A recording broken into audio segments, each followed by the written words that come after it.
Difficulties strengthen the mind, as labor does the body. The world has grown addicted to ease. Comfort is sold as purpose, distraction as rest, and weakness as empathy.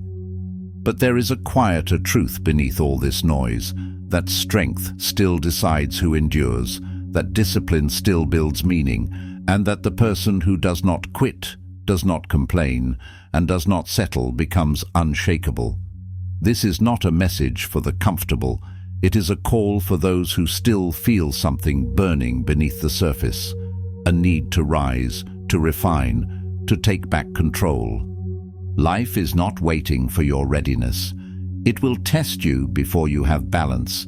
It will demand action before you feel prepared, and it will expose every weakness until you decide to correct it. The Stoic does not wait for perfect conditions. They face what stands before them and work through it in silence. They understand what Marcus Aurelius meant when he said, "If it is endurable, then endure it. Stop complaining." That command is not harsh, it is freeing. It removes the illusion that struggle is punishment and reveals it as proof of your capacity. Every day you are being sculpted by the choices you repeat. Whether you realize it or not, your habits are writing your identity. Aristotle once said, "We are what we repeatedly do." Excellence, then, is not an act, but a habit. The Stoic lives by this law. They know that mastery is not found in moments of passion, but in the hours of repetition that no one sees. So this lecture is not about motivation. It is about building something unbreakable, a mind that does not retreat, a spirit that does not beg, and a standard that never lowers. Never quit, never complain, never settle. Endure what you must, improve what you can, accept nothing beneath your character. There is a type of strength that does not announce itself. It does not cry out when tested, nor ask the world for understanding. It simply endures. That is the foundation of Stoicism, to move through pressure without collapse, to stand in silence when others beg for sympathy, to continue forward when comfort demands retreat. The Stoic learns that life will not adjust itself to their convenience. What must adjust is the mind. What must harden is the will. What must evolve is the posture of endurance. Every obstacle a Stoic meets is a chance to refine their internal command. When others speak of bad luck, they see training. When others flinch at difficulty, they see direction. Marcus Aurelius reminded himself, "If it is endurable, then endure it. Stop complaining." This is not a call to suppress emotion, but to master reaction. The world will remain unpredictable, the people within it inconsistent. Complaining only wastes breath that could be used for movement. The Stoic moves. To never quit is not stubbornness, it is alignment with reality. Life has no obligation to ease your path, it only offers terrain. The Stoic walks through it with purpose, knowing that each step taken through resistance strengthens identity. Quitting is not merely the end of effort, it is the erosion of self-trust. Once a person teaches themselves to give up, they begin to believe their future self will do the same. Endurance becomes the proof of who they are. To never complain is to refuse the illusion that the world owes you comfort. The Stoic understands that pain, delay, and difficulty are neutral. Only opinion labels them unfair. Complaints signal resistance to reality. Endurance signals understanding of it. When Epictetus spoke of freedom, he meant mastery over perception. A person who accepts what happens as part of the natural order cannot be broken by it. The act of silence under pressure is not repression, it is sovereignty. To never settle is to reject stagnation disguised as peace. The Stoic does not confuse calm with comfort. True calm is the ability to act without agitation, to persist without desperation. Settling occurs when a person mistakes temporary ease for fulfillment. The Stoic remains in motion, not restless but deliberate. Each day becomes a test of alignment between word and action, principle and performance. There is no final victory, only constant refinement. Every day presents a choice, to yield to fatigue or to build through it. The Stoic selects building. Fatigue is not an enemy, it is a message. It reveals the limits of current capacity and invites expansion. The body tires, the mind protests, but the will remains sovereign. The modern world has taught people to escape every form of discomfort, yet discipline grows only through contact with it. The Stoic trains the instinct to stay, to breathe, to execute, without needing applause. When Seneca wrote of hardship, he did not romanticize suffering. He treated it as training. Fire tests gold, adversity tests the brave.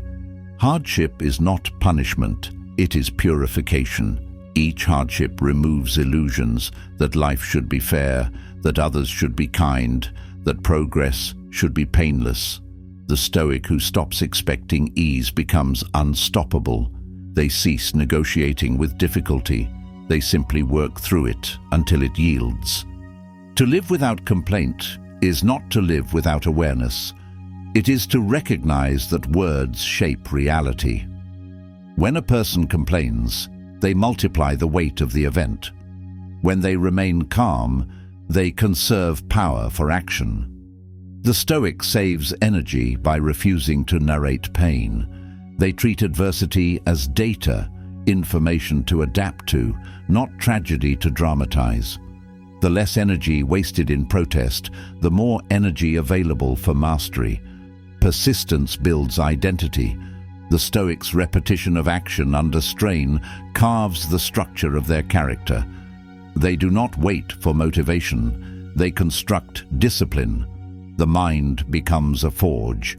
Every task completed under fatigue strengthens the internal command system. The person who endures difficulty without complaint teaches the nervous system that challenge is survivable. Over time, survival turns into stability, and stability into strength. The modern person quits for smaller reasons than ever before. A delay in success becomes an existential crisis. A minor discomfort feels like injustice. The Stoic treats these reactions as signals of soft conditioning. They practice deliberate exposure to inconvenience, taking the harder path, embracing simplicity, accepting delayed gratification. This cultivates independence from outcome. Once a person detaches their sense of worth from external ease, they become unshakable. Never quitting also means knowing what to quit. The Stoic distinguishes between endurance and delusion. They persist in principles, not in vanity. When a pursuit violates integrity, they stop. When effort feeds ego, not excellence, they recalibrate. Endurance without wisdom is stubbornness. Endurance guided by clarity is power. The Stoic does not chase validation, they chase internal coherence.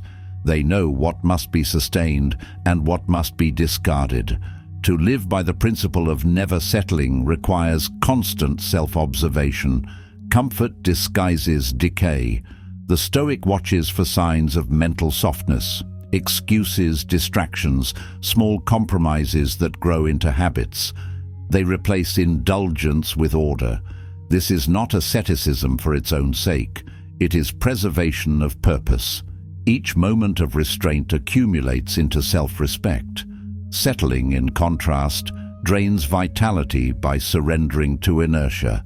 The Stoic moves with economy. They do not waste motion, emotion, or attention.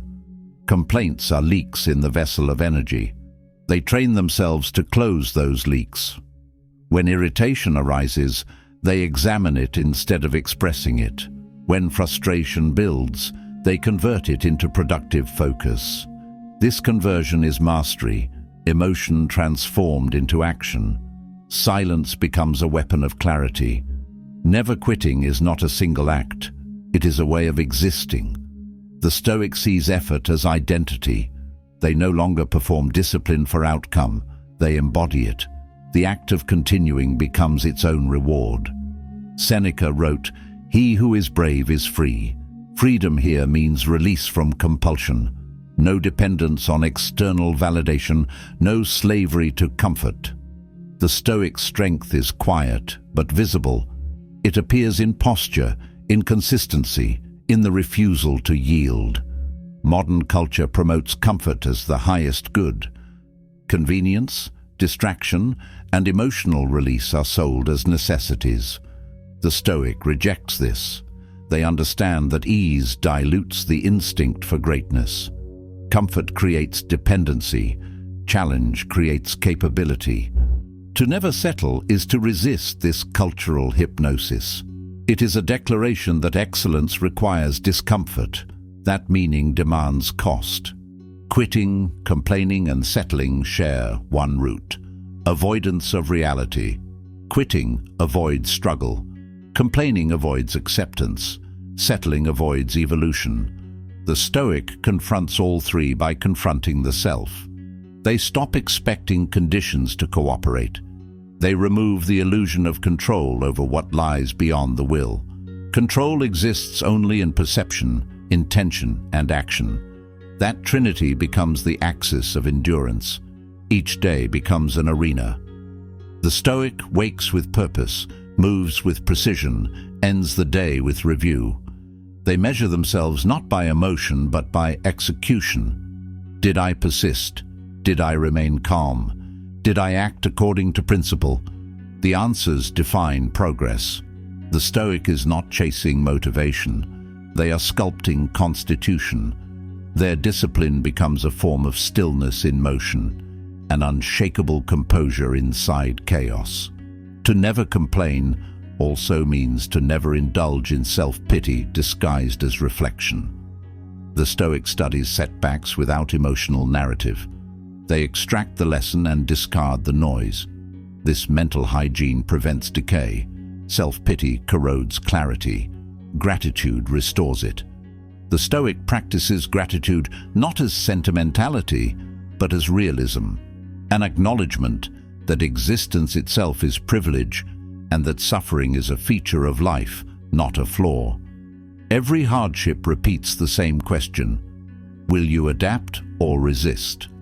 The Stoic answers by adapting. They view resistance to reality as wasted life. Acceptance does not mean passivity. It means strategic positioning. By accepting what cannot be changed, they free themselves to act on what can. Complaining chains energy to the unchangeable. Acceptance releases it toward mastery. Never settling also means maintaining motion after achievement. Success can be as dangerous as failure. When a person begins to identify with victory, they begin to decay. The Stoic practices detachment even from success. Each win is archived as data, not worshipped as identity.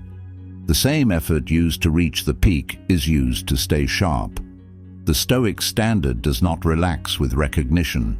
It tightens. Endurance reshapes identity. A person who has persisted through trials gains quiet confidence. They no longer seek validation because survival has already proven their capacity. Their silence is not withdrawal, it is stability. When others chase approval, the Stoic operates in stillness, guided by principle. This composure creates influence. People trust calm, they follow steadiness. The Stoic leads by being unmovable. The mind is the battlefield. Every thought is a weapon or a wound. The Stoic disciplines this inner terrain. They intercept negative imagination before it expands. They refuse dramatization. They study their impulses with detachment. Each moment of awareness strengthens the mental architecture. Complaining comes from identification with pain. Observation dissolves it. The Stoic watches pain pass, then continues working. To never quit requires faith in cause. Purpose sustains endurance. Without purpose, persistence feels empty. The Stoic aligns action with principle, not pleasure.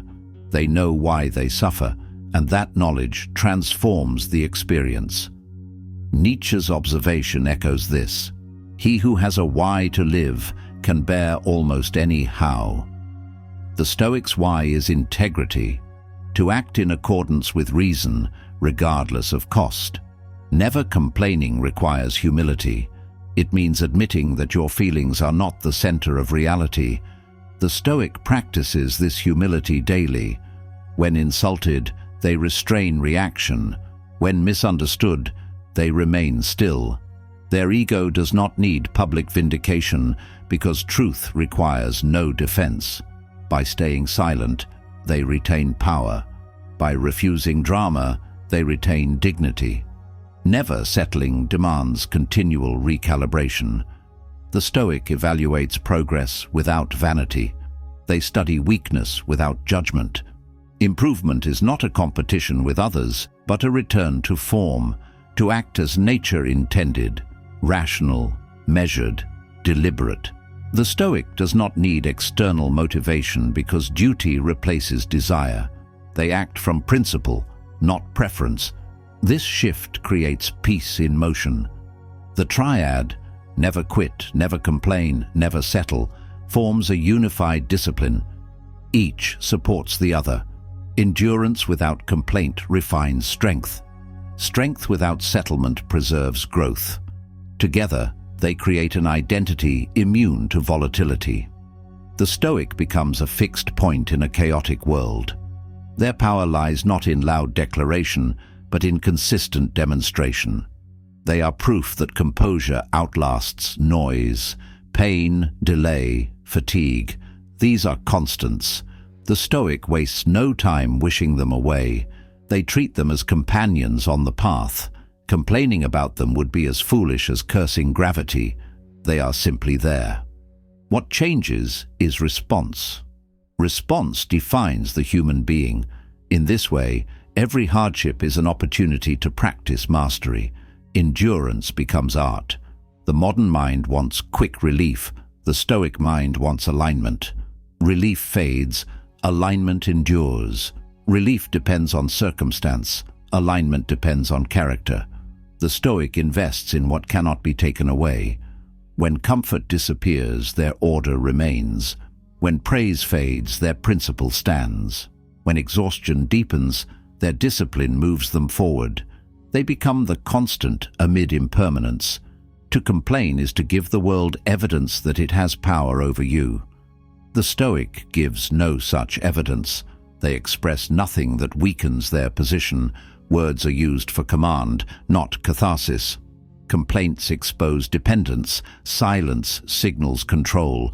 This silence is not repression, but authority. The ability to feel deeply, yet act clearly. The Stoic feels pain, but they do not perform it. The refusal to settle creates an inner climate of growth. The Stoic builds structure in every domain, physical, mental, moral. They keep the body strong because a weak body limits the mind. They keep the mind sharp because a dull mind misuses the body. They maintain order in surroundings because chaos multiplies distraction. Each domain reinforces the others. The result is a person balanced under pressure. Every complaint is a rehearsal for quitting. Every indulgence is a rehearsal for settling. The Stoic rehearses neither. They train only endurance. This training is not dramatic. It is quiet repetition. The simple act of doing what must be done, daily, without delay, without excuse. Over months and years, this repetition forms an identity immune to inconsistency. The Stoic becomes reliable in a world addicted to reaction. To endure is to remain available to reality. Pain can narrow awareness. The Stoic widens it. They refuse tunnel vision under stress. They observe patterns, adjust strategy, and act without panic. This calm adaptability creates efficiency. The Stoic wastes no energy resisting what is. They invest all energy into what can be done. Control of focus becomes control of outcome. never quitting, never complaining, never settling. These are not separate commands, but one posture of being. They describe the alignment between intention and execution. A person who lives by them ceases to need external discipline. Their nature becomes law. Their silence carries authority. Their motion carries purpose. Their restraint carries strength. The Stoic's victory is invisible to the world, but absolute within. Discipline is not punishment, it is liberation. When the Stoic stops negotiating with emotion, they become free to act. When they stop complaining, they become free to see. When they stop settling, they become free to grow. This freedom cannot be bought, taught, or gifted. It is built through repetition under fire. It is earned through thousands of quiet refusals to quit, complain, or settle. The mind that endures difficulty without bitterness becomes clear. Clarity leads to decisive action. Decisive action leads to results. Results reinforce clarity. The cycle strengthens itself. The Stoic lives within this loop, not chasing emotion, not escaping discomfort, not seeking validation. They simply maintain motion through reason. Their progress is steady, silent, irreversible. Every person must decide what kind of strength they wish to possess, reactive or disciplined. Reactive strength shouts under pressure and breaks when ignored. Disciplined strength breathes through pain and endures in silence. The Stoic cultivates the latter. They understand that mastery is not in grand gestures, but in consistent restraint. Power that remains calm cannot be manipulated. That is the highest form of freedom. To never quit is to respect time. Every delay wastes energy that could have built foundation. The Stoic treats time as sacred. Complaining steals it, settling dilutes it. By honoring each moment, they expand their influence. They do not chase days, they command them. Each act, no matter how small, becomes a vote for strength. Consistency becomes immortality in motion. Life will test this creed repeatedly. The Stoic expects it. When fatigue arrives, they continue. When misunderstanding spreads, they remain still. When success tempts complacency, they raise the standard. They understand that life does not reward emotion. It rewards endurance. The world respects the one who does not flinch. The Stoic embodies that respect through quiet command. The Stoic's posture is a silent declaration. I will not quit. I will not complain. I will not settle. These are not words. They are architecture. Each decision reinforces structure. Each refusal to complain strengthens walls. Each act of perseverance extends the foundation. What emerges is a person who no longer depends on circumstance. They create order in any environment. This is what it means to live stoically in the modern world, not retreating from life, but mastering engagement with it. To face chaos without complaint, to meet resistance without retreat, to hold ground without arrogance. The Stoic does not announce discipline, they display it. Their calm becomes presence, their presence becomes power, their life becomes the lesson. Difficulty is the element through which greatness is refined. Every human life encounters pressure, resistance, and demand. The Stoic does not beg for these forces to disappear. They understand their necessity. Marcus Aurelius spoke with precision. If it is endurable, then endure it. Stop complaining. Within that short command lies the essence of inner power. The discipline to act without resentment, to move without drama, and to rise without noise. The world rewards those who can face its weight without flinching. Endurance is not the denial of pain. It is the correct response to it. The Stoic learns to interpret suffering as instruction. They do not ask why it hurts, but what it reveals. Pain becomes the signal that a boundary is being expanded. Complaining, on the other hand, contracts the spirit. Each word of protest feeds weakness. The Stoic replaces complaint with command of attention, of emotion, of direction. In silence, they become stronger than the obstacle itself. Epictetus wrote, "First, say to yourself what you would be, and then do what you have to do." The modern world reverses this. People do what they feel like doing and then question why they are unfulfilled. The Stoic builds from the opposite principle, identity before action. They define who they intend to be, and every choice follows that declaration. If one decides to be disciplined, then discipline governs the smallest action.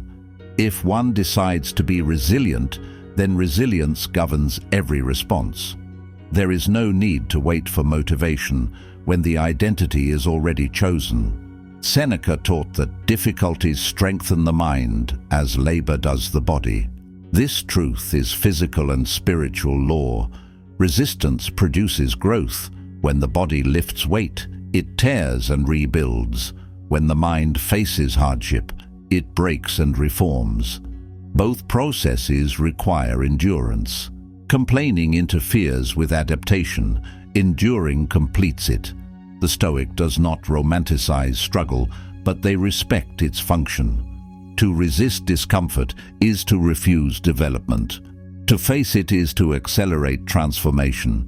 To never quit, never complain, never settle. This triad is the architecture of strength. Each element reinforces the others. Quitting halts progress. Complaining distorts clarity. Settling dissolves potential.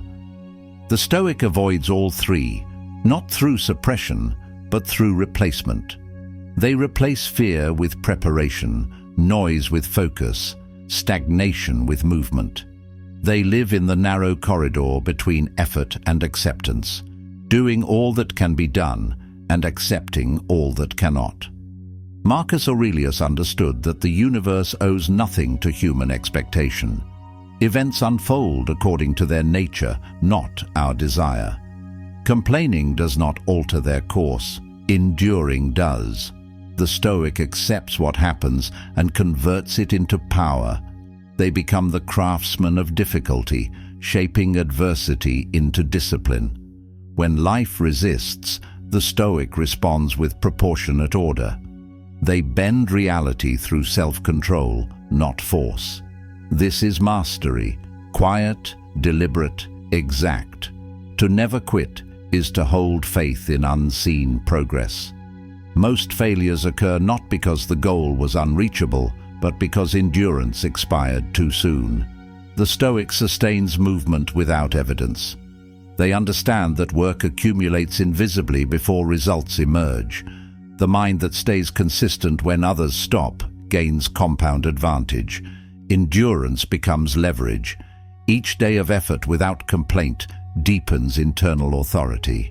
The world respects persistence more than brilliance. Seneca warned against cowardice disguised as difficulty. It is not because things are difficult that we do not dare. It is because we do not dare that things are difficult. Fear creates obstacles larger than reality. The Stoic dismantles them by acting decisively. They do not wait for perfect conditions. They create clarity through motion. Courage, like endurance, grows through repetition. Each decisive act lowers the threshold of fear. Daring becomes habit, and difficulty becomes routine. Endurance transforms character. A person who has carried their own burden long enough becomes immune to the trivial. Complaints fade when compared to previous trials. This immunity is not indifference. It is strength built through contact with reality. The Stoic does not need external reassurance. They have tested themselves and found stability. Their silence is not emptiness. It is certainty. They no longer seek validation from outcomes. Endurance itself becomes the proof of worth. The command to endure is not passive. It demands activity within limits.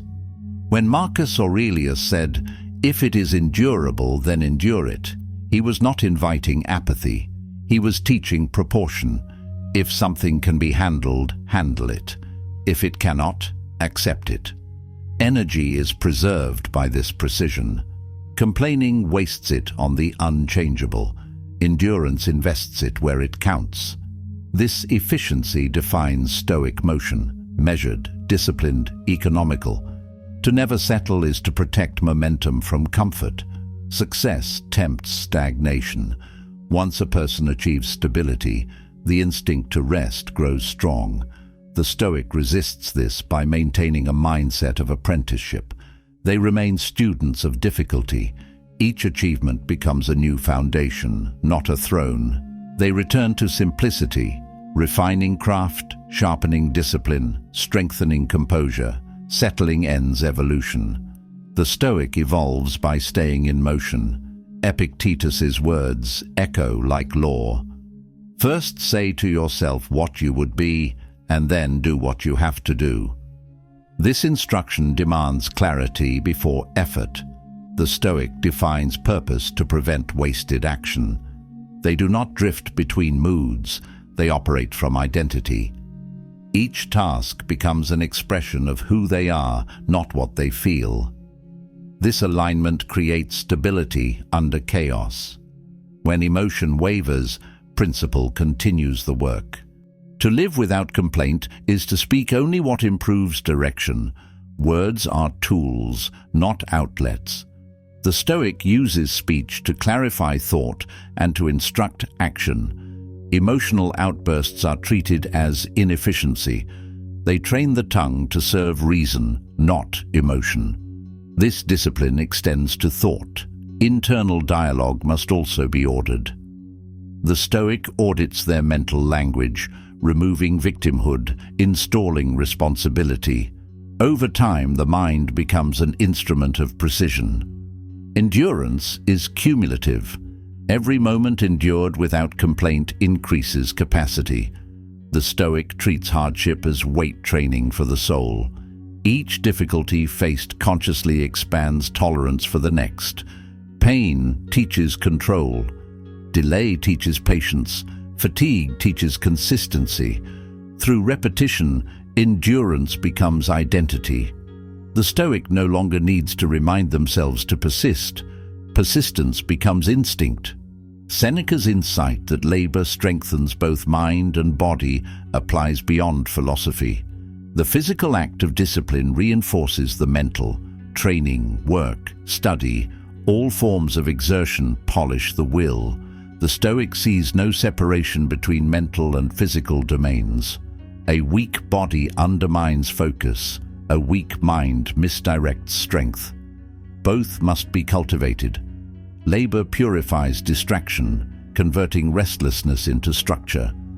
The Stoic works not just to produce, but to align. To never quit requires a vision stronger than emotion. Feelings are temporary, principles endure. The Stoic ties action to principle. This tether prevents collapse during low motivation. They do not ask whether they feel ready. They act because it must be done. Over time, duty replaces desire. Work becomes meditation. The repetition of effort without dependence on feeling creates stability. In that stability, the Stoic finds freedom. Complaining arises from confusion between control and influence. The Stoic separates them with precision. Control concerns one's own mind, decisions, and effort. Influence extends outward, but remains uncertain. Complaining tries to control what belongs to chance. The Stoic saves energy by releasing the uncontrollable. They focus entirely on what can be done.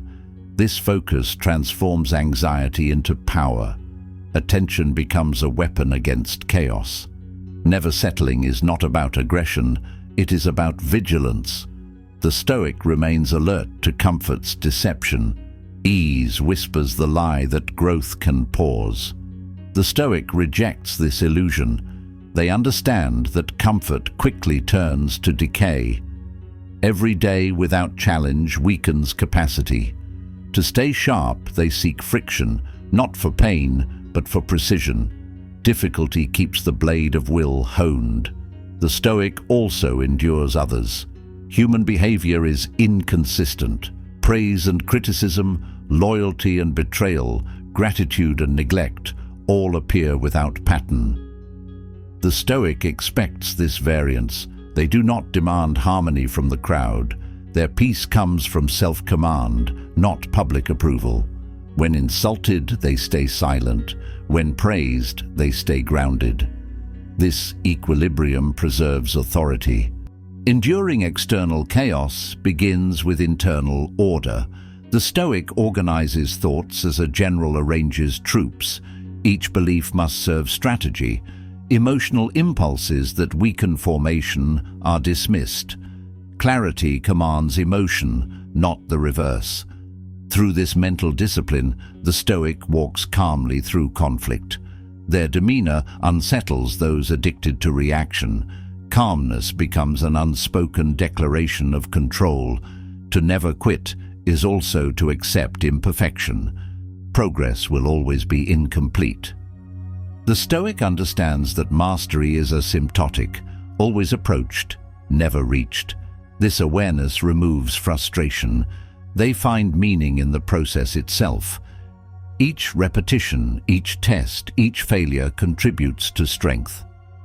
The goal is not to escape struggle, but to refine through it.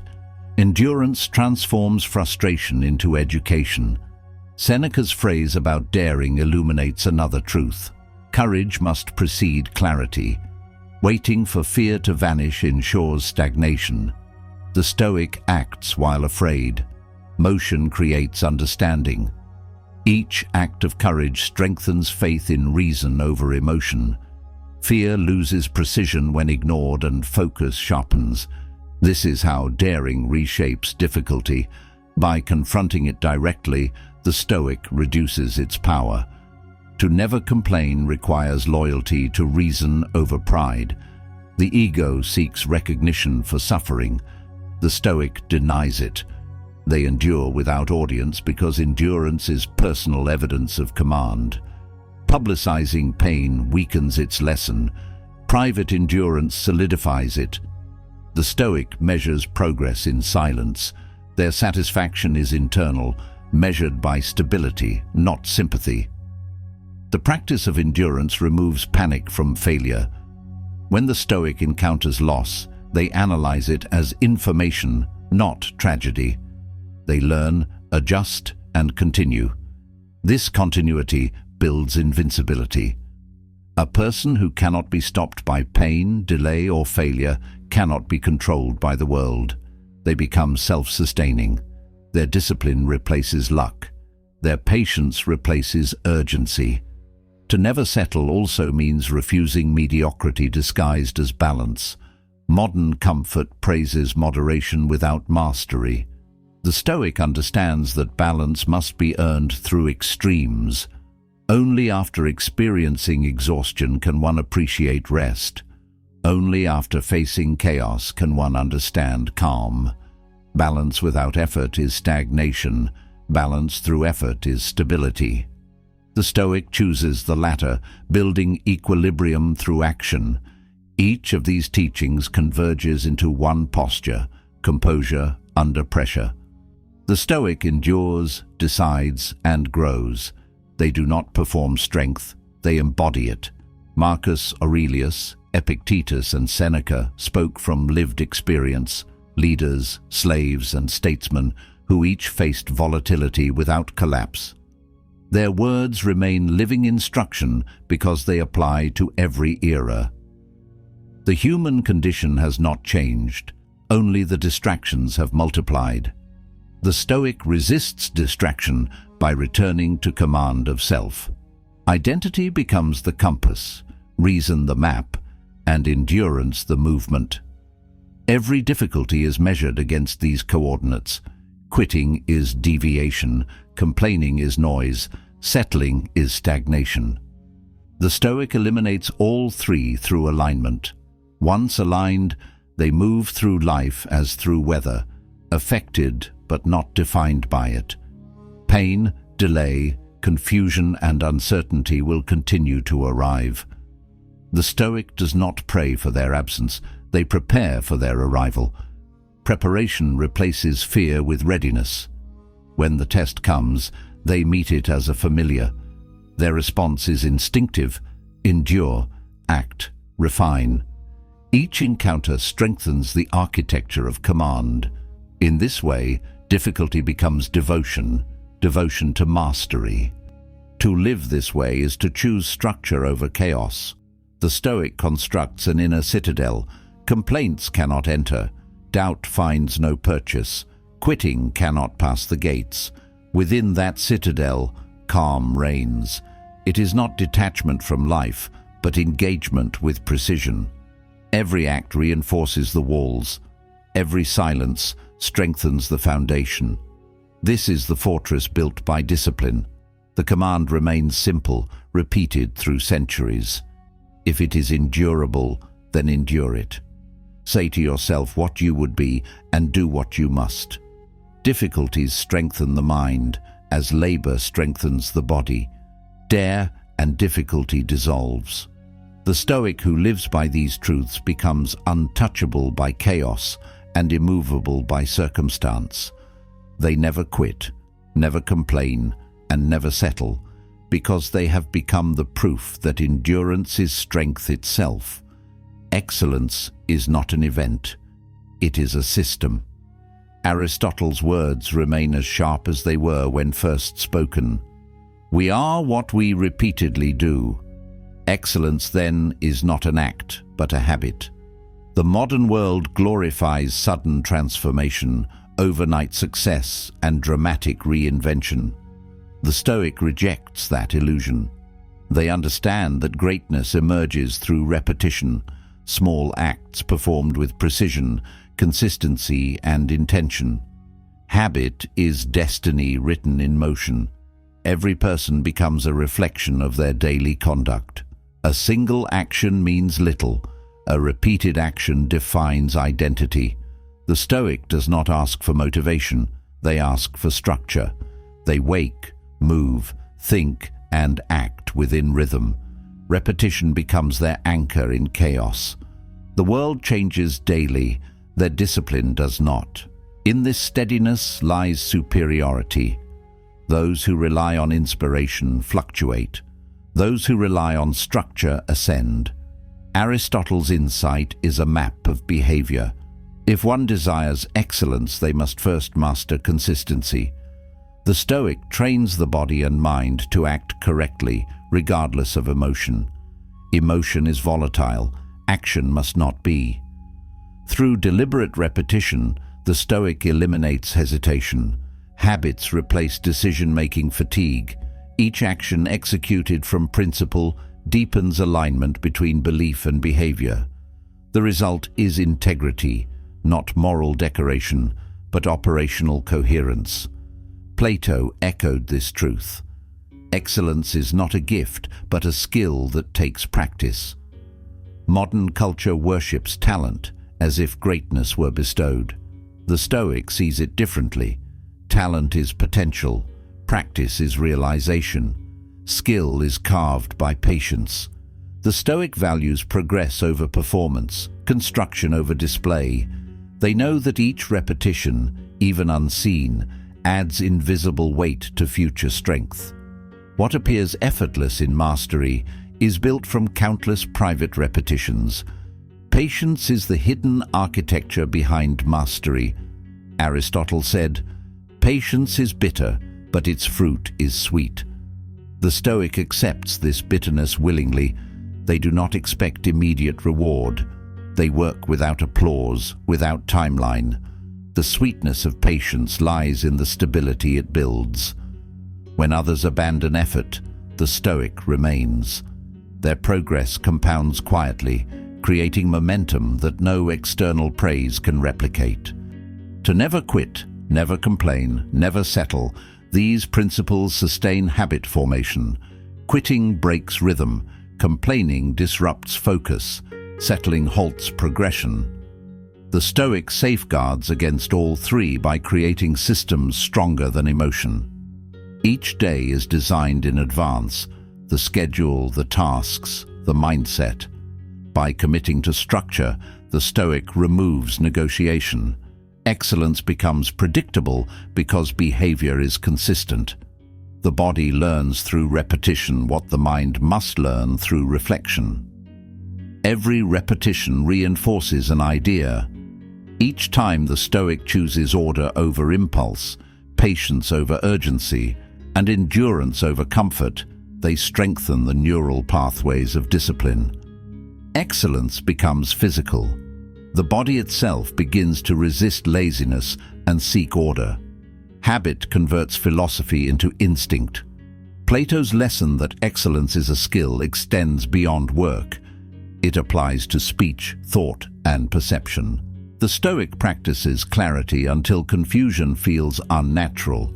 They practice restraint until reaction feels foreign. They practice calm until chaos fails to provoke them. Each of these is a skill, not a mood. The repetition of these behaviors transforms personality into principle. The Stoic no longer acts stoically. They are Stoic by nature. Patience demands respect for time. The Stoic understands that growth occurs invisibly before it manifests visibly. Effort accumulates like sediment, forming layers of strength beneath the surface. The impatient abandon their work before the results emerge. The patient endure until transformation is undeniable. This endurance creates the separation between ordinary and exceptional. Excellence rewards those who stay after others have left. Aristotle's framework dismantles the illusion of motivation. Motivation is fleeting, discipline endures. The Stoic builds habits precisely to escape dependence on inspiration. Routine becomes armor against apathy. When emotion fades, the system carries them.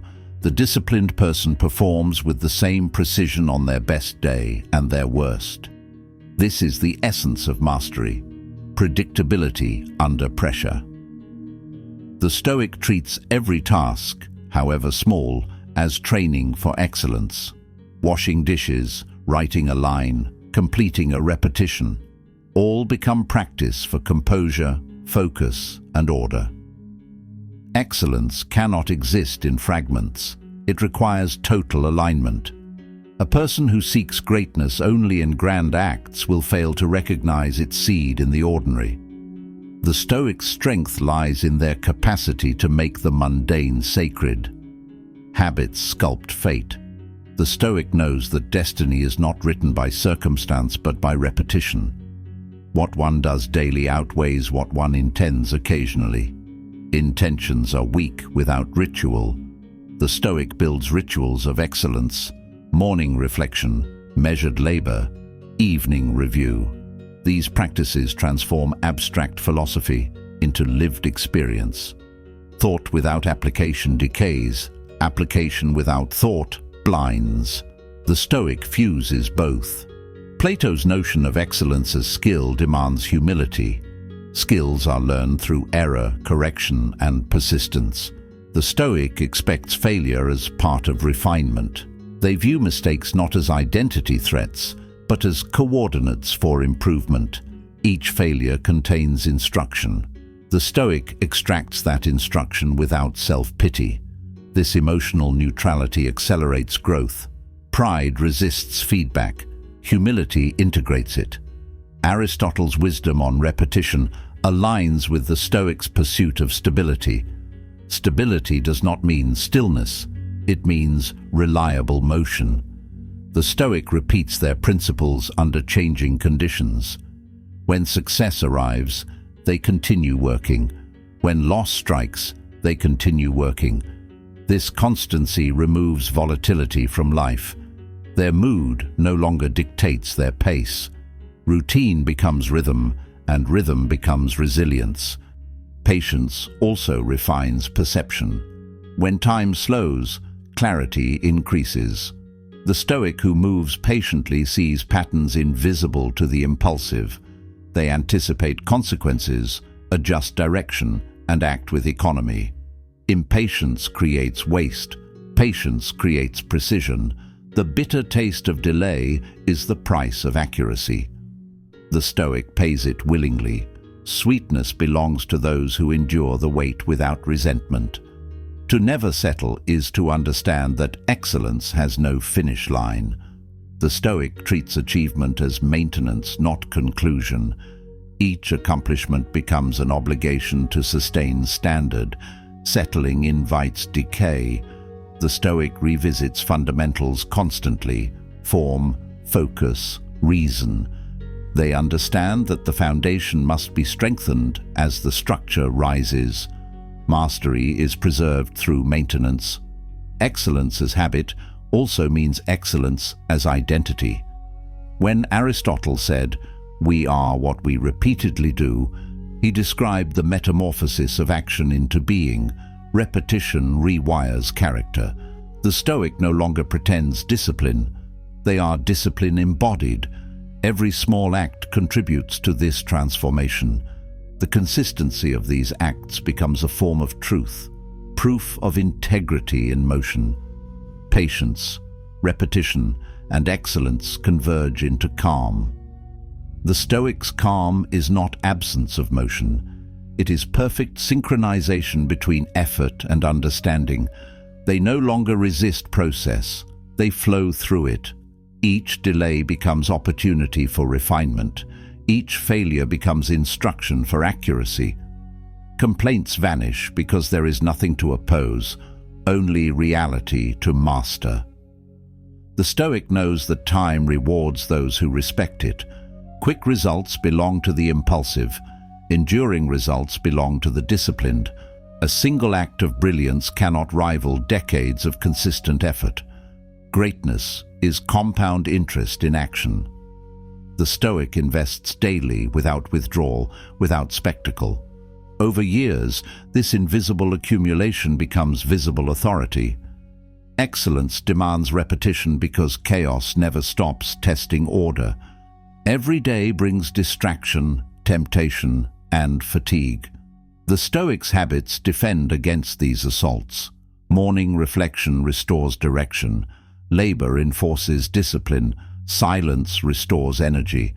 This system allows composure under pressure. When others crumble from inconsistency, the Stoic remains steady through trained instinct. Plato's declaration that excellence is a skill reveals its democratic nature. Anyone may practice. The difference lies not in opportunity, but endurance. The Stoic's advantage is not luck, but loyalty to principle. They show up when emotion fades. They practice when attention wanes. They work while others wait for ideal circumstances. Excellence becomes inevitable through sheer consistency. To never complain is to protect focus from corruption. Complaints distract from execution. Each moment spent lamenting delay could be used refining effort. The Stoic uses silence as concentration. They replace grievance with adjustment. This detachment from frustration keeps the system clean. Where others dissipate energy in words, the Stoic channels it into refinement. Patience demands faith in unseen progression. The Stoic cultivates this faith not through hope, but through evidence, the evidence of previous endurance. Each time they persisted through difficulty, results eventually appeared. Memory becomes proof. This proof fuels future patience. The cycle continues until the Stoic's faith in process replaces fear of outcome. Aristotle's philosophy of repetition connects directly to modern resilience. In an age of distraction, the ability to sustain one focus is rare power. The Stoic builds immunity to novelty. They train themselves to stay, to complete, to perfect. Each completed task strengthens will. Each ignored distraction builds control. Excellence grows in proportion to focus. Plato understood that excellence is teachable. The Stoic proves this daily through imitation and example. Discipline spreads through observation. A calm person stabilizes those around them. A focused person sharpens others by proximity. The Stoic becomes a living standard, not by preaching, but by existing.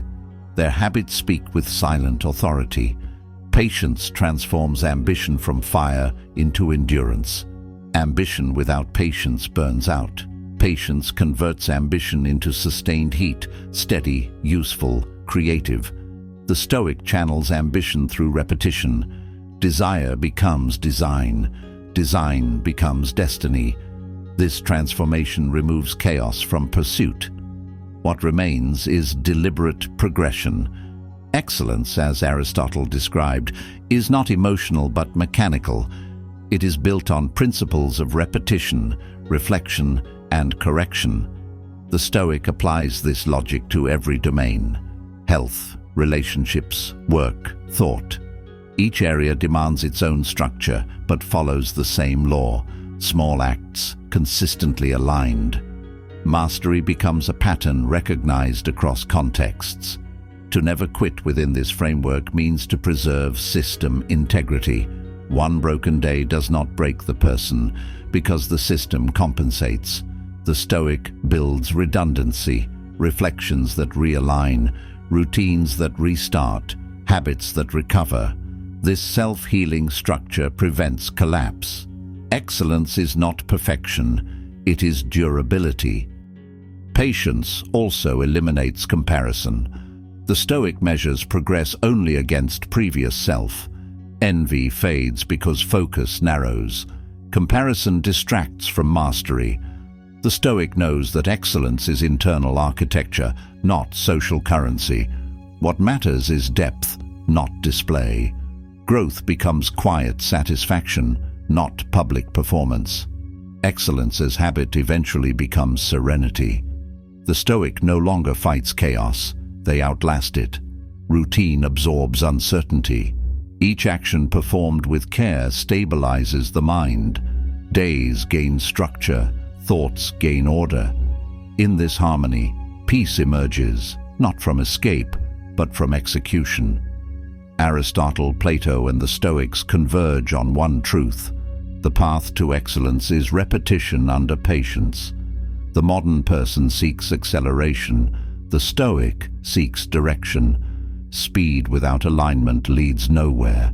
The Stoic moves deliberately, ensuring each repetition strengthens, not scatters. This is the quiet science of mastery. Patience remains the hardest virtue because it cannot be faked. Time exposes inconsistency. Only genuine discipline survives it. The Stoic accepts this exposure. They welcome time as an ally that separates the sincere from the superficial.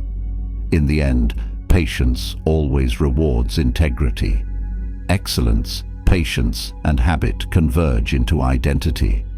The Stoic no longer practices these traits, they embody them. Their every motion reflects years of disciplined construction. They have become the living expression of Aristotle's observation, proof that what one does repeatedly, one becomes permanently. Through patience, through practice, through principle, the Stoic achieves what cannot be taken away: mastery over self. The Stoic does not negotiate with fatigue. They do not reason with pain. They do not plead for mercy from circumstance. They stand inside what is difficult until it bends. Every person who wishes to master life must learn this posture: to never quit, to never complain, to never settle. These are not slogans, they are internal laws written into the architecture of endurance. The moment a person accepts that the world will not soften for them, they become unbreakable. The moment they stop expecting ease, they become free. Discipline begins when comfort ends.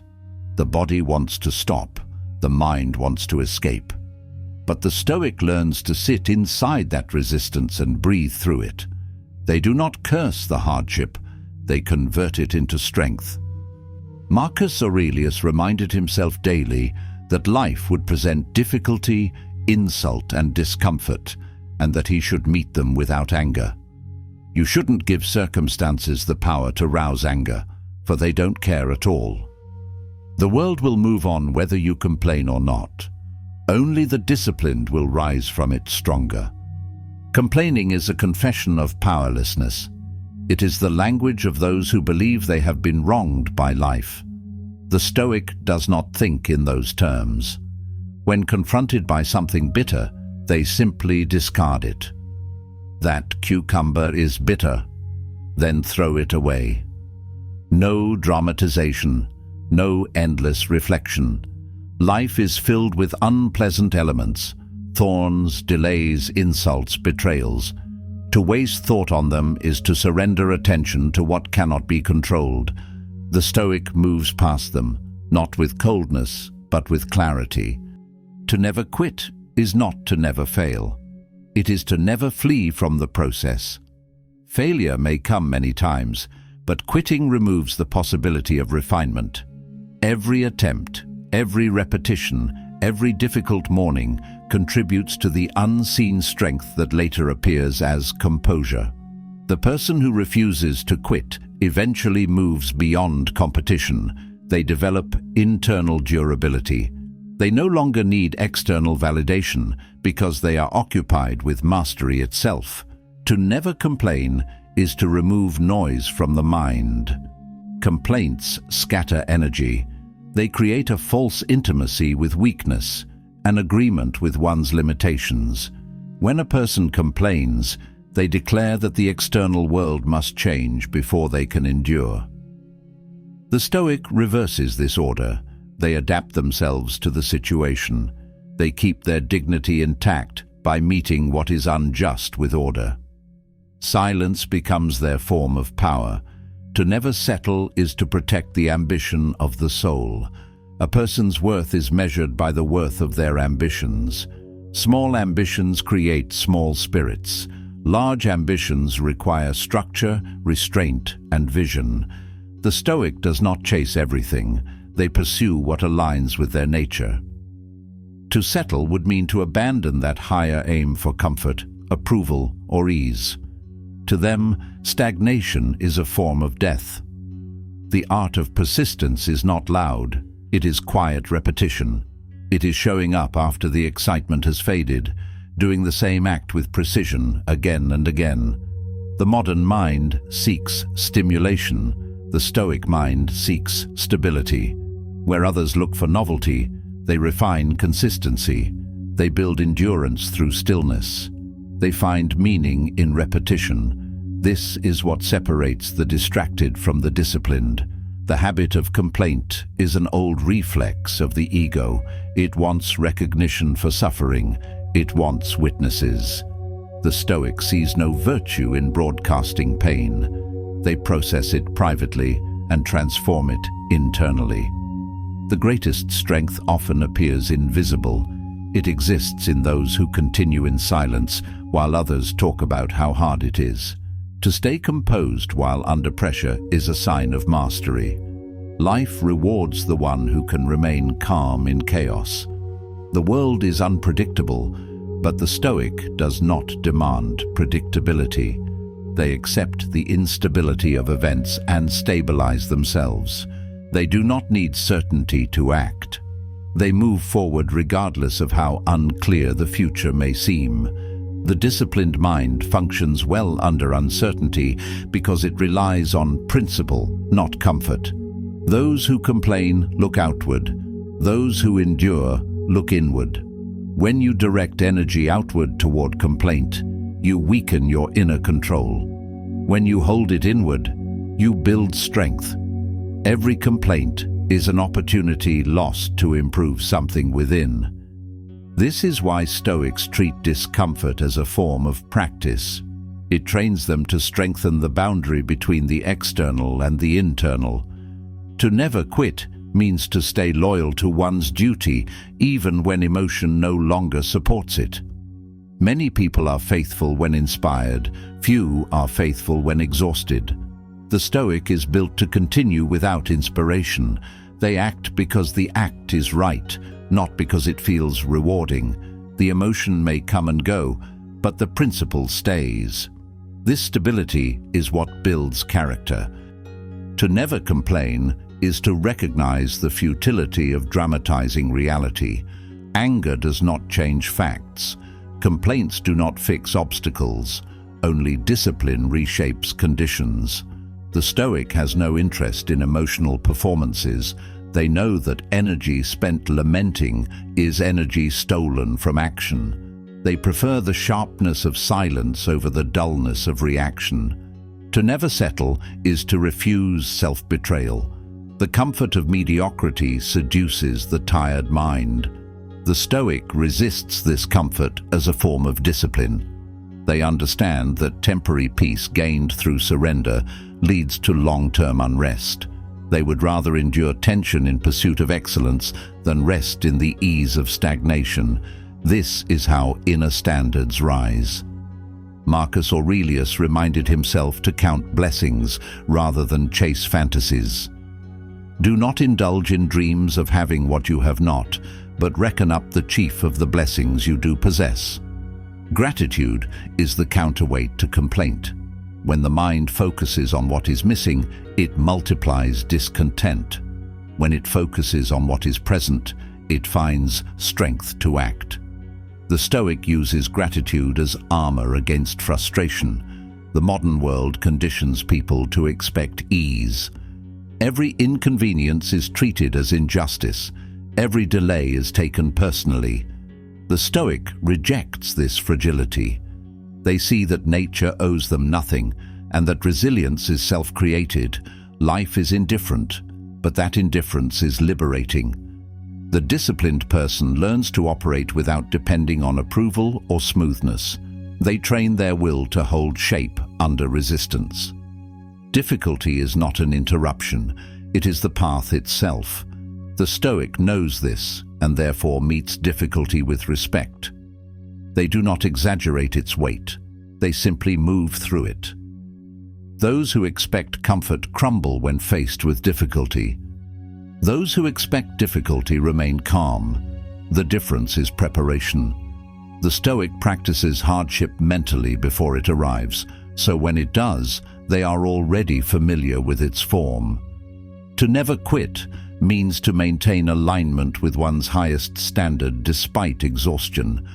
The Stoic understands that fatigue is part of transformation. They do not mistake weariness for weakness. Every repetition through fatigue deepens control. What feels like breaking is often the beginning of endurance. Strength is built quietly, through consistent effort, applied without recognition. To never complain is to refuse to poison the mind with negativity. The Stoic treats words as instruments of focus. Complaining scatters focus, and the disciplined person guards attention like a scarce resource. They use words with precision, directing them toward clarity, not chaos. Speech becomes an extension of control, and silence becomes a tool for discipline. To never settle is to keep the spirit in motion. Settling often disguises itself as acceptance, but true acceptance is strength, not surrender. The Stoic accepts what cannot be changed, but relentlessly improves what can. They do not wait for motivation, they operate from will. They understand that progress is not built in surges, but in long sequences of silent consistency. Persistence without complaint produces power that cannot be faked. It builds confidence independent of praise. The one who stays disciplined through obscurity becomes formidable in visibility. The external world cannot grant them strength because it did not build it. This kind of inner construction is what the Stoics called virtue, the alignment of thought, action, and principle. The person who does not quit becomes steady. The one who does not complain becomes clear. The one who does not settle becomes unstoppable. This triad forms the spine of Stoic living. It is the antidote to the instability of emotion. When others fluctuate with circumstance, the disciplined person maintains form. They do not break when plans collapse. They adjust, recalibrate, Continue. Anger, complaint, and surrender are the three enemies of composure. Anger distorts judgment. Complaint distorts perception. Surrender distorts ambition. The Stoic fights these not with aggression, but with attention. They replace anger with patience, complaint with gratitude, surrender with persistence. They do not waste energy opposing life. They conserve it to improve response. Marcus Aurelius wrote, "Because a thing seems difficult for you, do not think it impossible." This line encapsulates the Stoics' entire attitude. Difficulty is not a sign to stop. It is an invitation to grow. Most people underestimate how much they can endure because they never commit fully to the act of enduring. The Stoic discovers strength by remaining in discomfort longer than expected. Through this, they expand their capacity for everything else. A person who refuses to quit learns to live with pressure. They no longer interpret struggle as punishment. They see it as confirmation that they are moving against inertia. Each repetition of will against resistance deepens their identity. What begins as effort becomes habit, and what begins as habit becomes nature. Discipline then transforms from something practiced to something embodied. The discipline of silence is central. The Stoic speaks when necessary, acts when required, and remains silent when noise dominates. Silence is not passivity, it is power under control. Those who complain seek relief through words. Those who master themselves seek relief through clarity. They know that restraint builds strength faster than release. The modern mind, flooded with information, seeks escape through complaint. It wants to narrate every frustration. The Stoic declines this habit. They stay close to simplicity. They focus on what can be done now, without dramatizing the obstacle. Every moment wasted in complaint is a moment stolen from progress. The disciplined person learns to conserve motion. To never quit, never complain, never settle is not natural. It must be trained. It requires daily confrontation with the weaker self. It demands a constant awareness of the mind's tricks, its desire for ease, its search for validation, its tendency to rationalize excuses. The Stoic dismantles these illusions patiently. They remind themselves that mastery is built on thousands of small victories over impulse. The ego resists humility, yet humility is what allows persistence. When one accepts that progress requires submission to process, endurance becomes easier. Complaints vanish when one sees them as resistance to truth. Settling loses its attraction when one experiences the peace that comes from consistency. True strength is quiet and patient, not theatrical or loud. Modern culture celebrates comfort and visibility, but the Stoic celebrates endurance and clarity. To them, the person who quietly endures without applause possesses more strength than the one who performs perseverance for attention. The aim is to build a life so steady that it no longer requires validation. The Stoic is unmoved by both praise and criticism. They continue because it is their nature to continue. To never quit means to finish the task regardless of emotion. To never complain means to carry weight without dramatization. To never settle means to keep sharpening one's edge, even when it would be easier to rest. These are the disciplines that separate the resilient from the restless. The Stoic does not chase ease. They chase excellence, and excellence requires endurance. Every person who wishes to embody this principle must study their own reactions. Where do they withdraw? Where do they complain internally? Where do they settle for less than they know they can achieve? The Stoic brings light into these areas, not to judge, but to strengthen. Awareness is the beginning of transformation. By observing themselves honestly, they reclaim control over instinct. Pain, fatigue, boredom, all are signals that discipline is working. The weak avoid these signals, the strong follow them. To endure these sensations without resistance is to learn mastery over self. The Stoic accepts them as evidence of progress. They understand that the body and mind adapt only when pushed beyond comfort.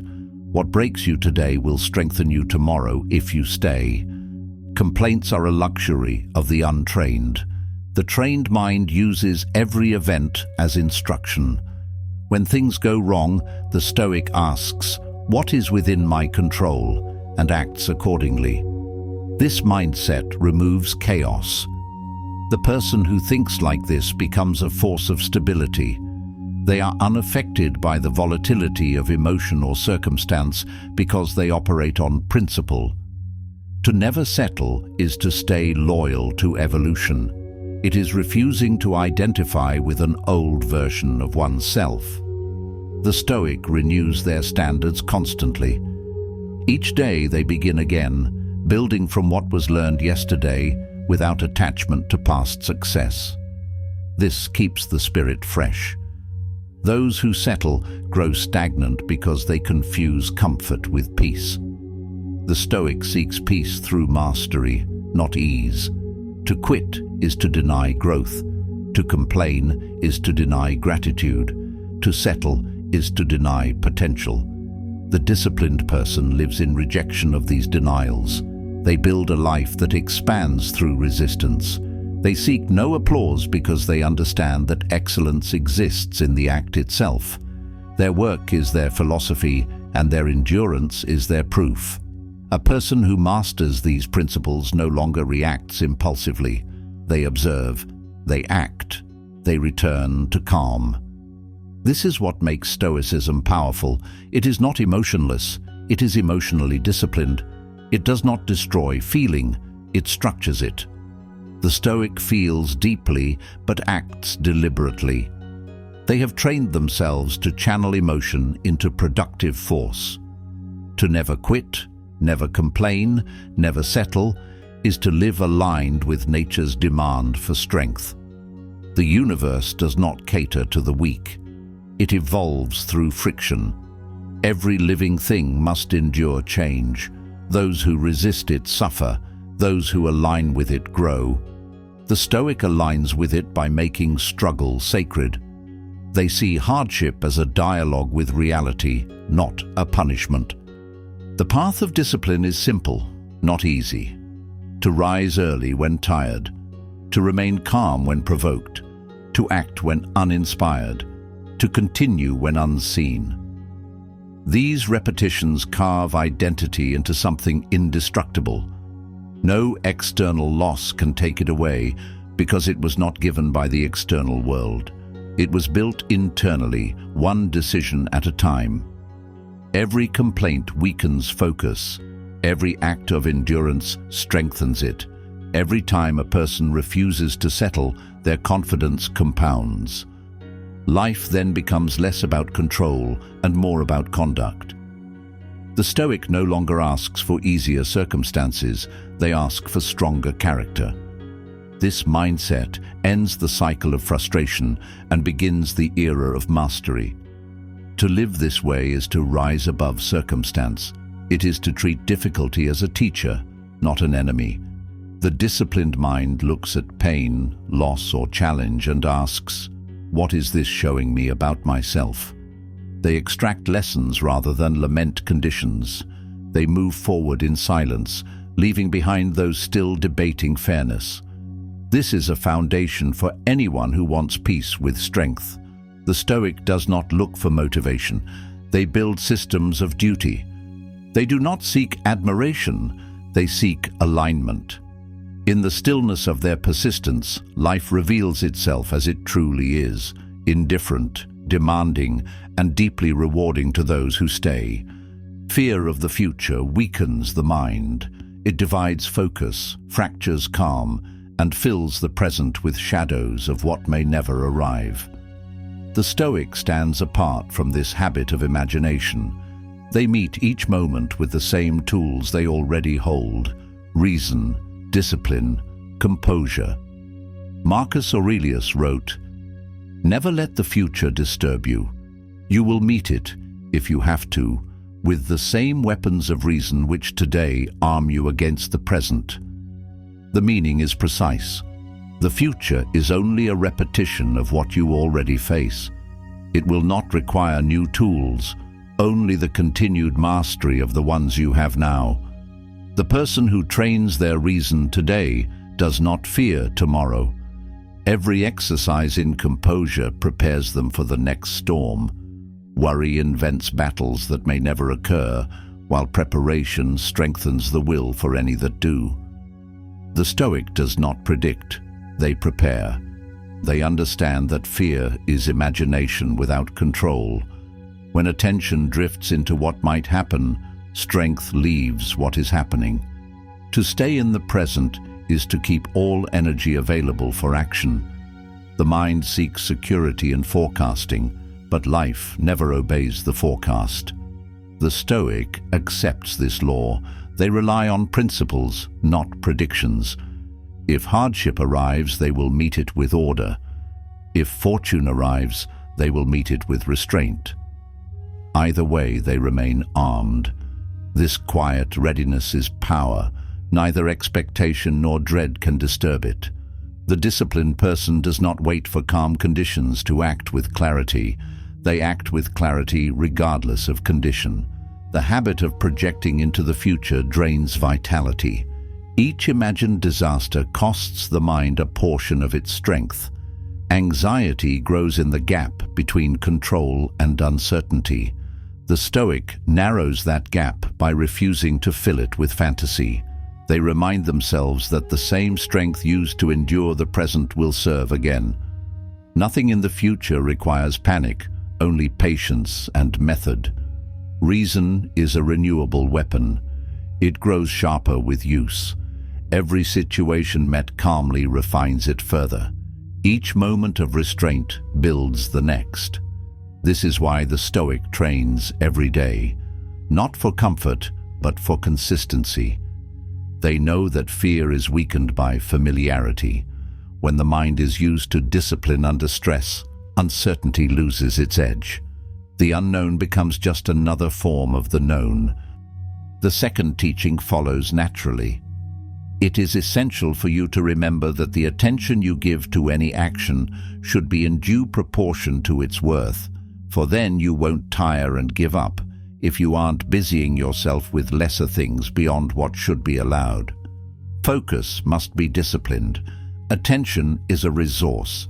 The Stoic allocates it precisely. They give effort to what matters and ignore the noise of what does not.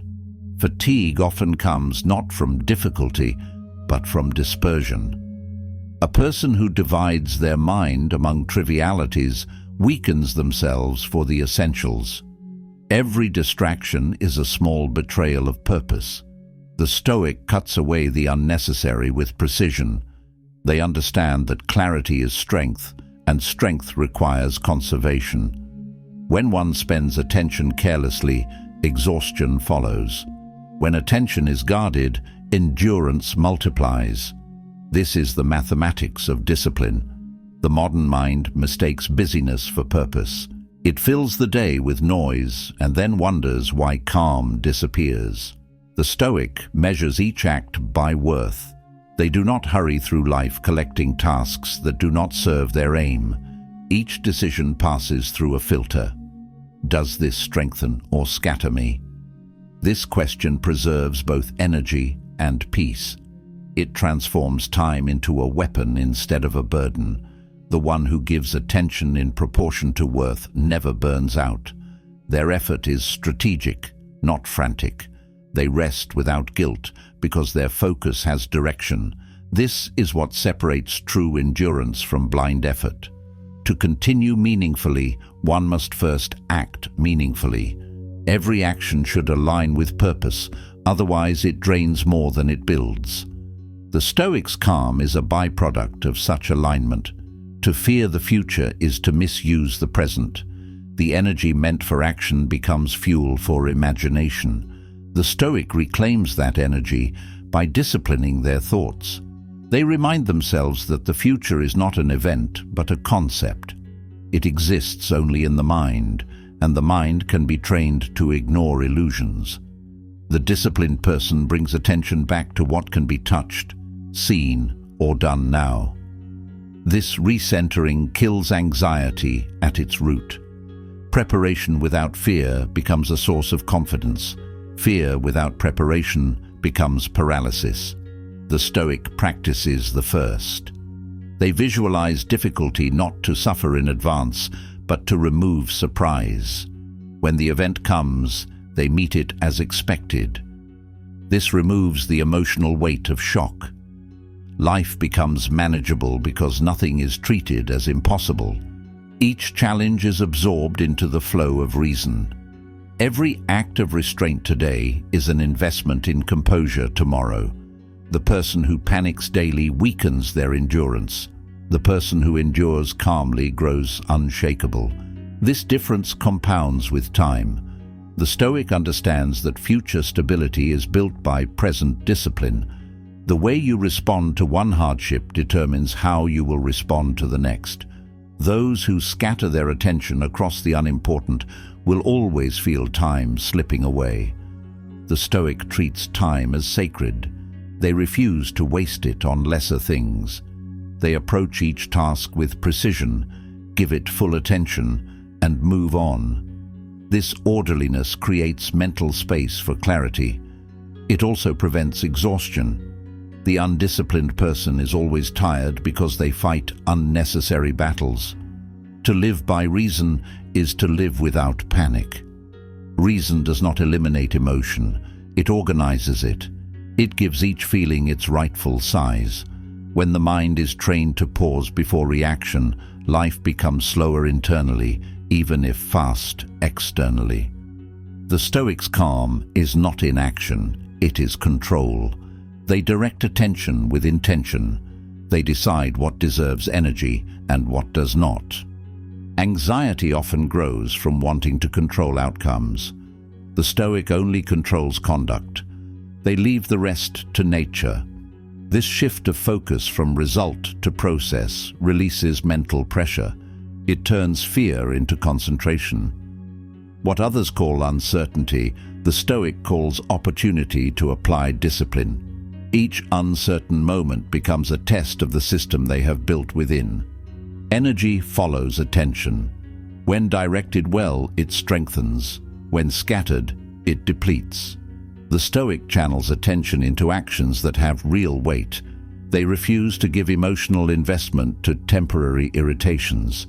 This is why they seem unbothered. They are not detached from life, but attached to what matters most. Everything else passes through them without friction. The modern person exhausts themselves with anticipation. They live two lives, one in thought, one in reality. The Stoic lives only one. They meet each hour as it arrives. They do not spend today trying to solve tomorrow. They understand that the future, when it comes, will present the same structure of choice and control as now. The same discipline will apply. The same reason will suffice. Fear of the future often hides lack of trust in oneself. The Stoic builds that trust through repeated self-command. Each time they resist distraction, they confirm their own reliability. Each time they choose calm over chaos, they reinforce stability. This accumulation of control becomes armor. The more one proves capable in the present, the less they fear what comes next.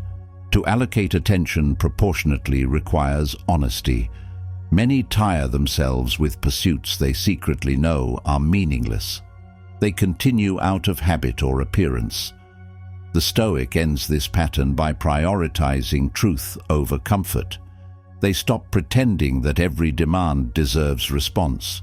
They treat attention like currency and spend it only on what builds worth. This self-selection creates power through conservation. A person who protects their focus develops inner economy. They do more with less. They no longer confuse activity with progress. Their time expands because it is no longer divided by noise. Each act carries full intensity. This deep focus replaces stress with satisfaction. Fatigue disappears when every effort has purpose. The Stoic lives this way as an act of respect toward time itself. The fear of the future and the fatigue of overextension are connected. Both come from trying to control too much. The Stoic corrects this by simplifying. They hold fewer thoughts, fewer ambitions at once, but with greater depth. This minimalism of mind breeds endurance. Clarity is not an aesthetic, it is survival. The clearer the purpose, the calmer the execution. To meet the future with reason is to believe in one's own capacity for order. The Stoic has faith not in outcomes, but in process. They know that whatever happens, they can meet it with composure. This confidence dissolves fear. It also prevents the arrogance of thinking one can predict life. Acceptance replaces anxiety, readiness replaces control. Attention in proportion to worth creates a hierarchy of action. At the top are duties aligned with virtue, honesty, courage, discipline. Beneath them are practical obligations. At the bottom are trivial distractions. The Stoic arranges their day according to this structure. They start with what shapes character, not what fills time. This hierarchy turns routine into ritual. To remain calm in uncertainty is not indifference, it is refinement. The untrained mind seeks relief through prediction. The trained mind finds relief in presence. When reason guides behavior, chaos becomes manageable. Life remains complex, but the Stoic is no longer lost within it. They become an axis of stillness inside motion. The mind cannot serve two masters, control and worry. The Stoic chooses control. They act cleanly within their domain and leave the rest untouched. This discipline restores simplicity. It frees emotion to serve action rather than disrupt it. By focusing only on what deserves effort, they preserve balance. Their calm is not luck. It is constructed through choice. Every person faces moments where the future feels heavy. The Stoic handles these moments through clarity, not denial. They prepare rationally for what can be influenced and dismiss what cannot. This division keeps the spirit intact. Fear multiplies where boundaries are unclear. Reason draws those boundaries sharply. The Stoic meets the same sunrise and sunset as everyone else, but their inner response differs. They do not wake fearing what the day may bring. They wake prepared to meet it with the same strength they held yesterday. They do not sleep worrying about tomorrow. They rest knowing that tomorrow can be faced with the same calm that carried them through today. To master attention and fear is to master the rhythm of existence. The mind no longer oscillates between regret and anticipation. It rests in what is. This does not make life easier. It makes it lighter. The Stoic walks through the same world as everyone else, but without the extra weight of imagined burdens. Reason is not absence of emotion. It is direction of emotion. Fear, excitement, anxiety, all are redirected toward constructive ends. The Stoic does not waste them. They transmute energy into discipline. The future then ceases to intimidate because it has been stripped of uncertainty's chaos. It becomes another opportunity to apply order. To give each act the right amount of attention is to live proportionately. The Stoic does not overthink small matters or underthink large ones. They apply the correct measure of focus and then release it. This proportionality creates balance. It keeps the mind fresh for the next act. Fatigue comes when attention is trapped. Freedom comes when attention is deliberate. The disciplined life is a narrow path of priorities. It does not invite everything in. It chooses carefully. By this method, energy accumulates instead of dispersing. The Stoic knows that life's strength is determined by where attention rests. They choose to place it on duty, virtue, and reality.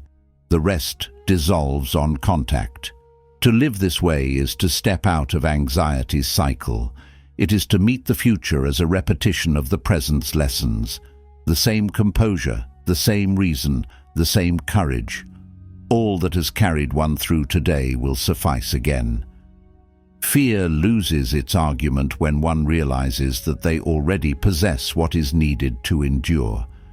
That realization is the beginning of calm that cannot be disturbed. The discipline of self-direction begins with silence toward comparison. Marcus Aurelius warned against wasting life, observing the conduct and thoughts of others. How much time he gains, who does not look to see what his neighbor says or does or thinks, but only at what he does himself, to make it just and holy. The meaning cuts deep. Most human energy is spent in observation of others, judging, comparing, envying, reacting. The Stoic withdraws from this noise. They reclaim that energy and turn it inward, where real progress occurs. To never complain is to recognize the futility of dramatizing reality. Anger does not change facts. Complaints do not fix obstacles. Only discipline reshapes conditions. The Stoic has no interest in emotional performances. They know that energy spent lamenting is energy stolen from action. They prefer the sharpness of silence over the dullness of reaction. To never settle is to refuse self-betrayal. The comfort of mediocrity seduces the tired mind. The Stoic resists this comfort as a form of discipline.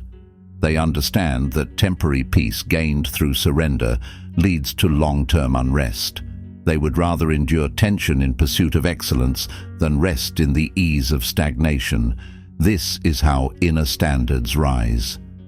Marcus Aurelius reminded himself to count blessings rather than chase fantasies.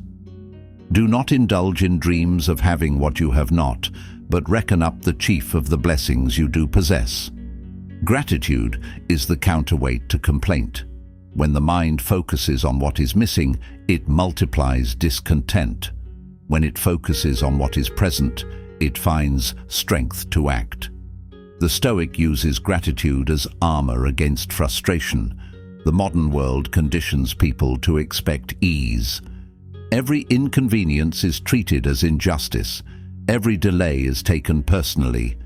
The Stoic rejects this fragility.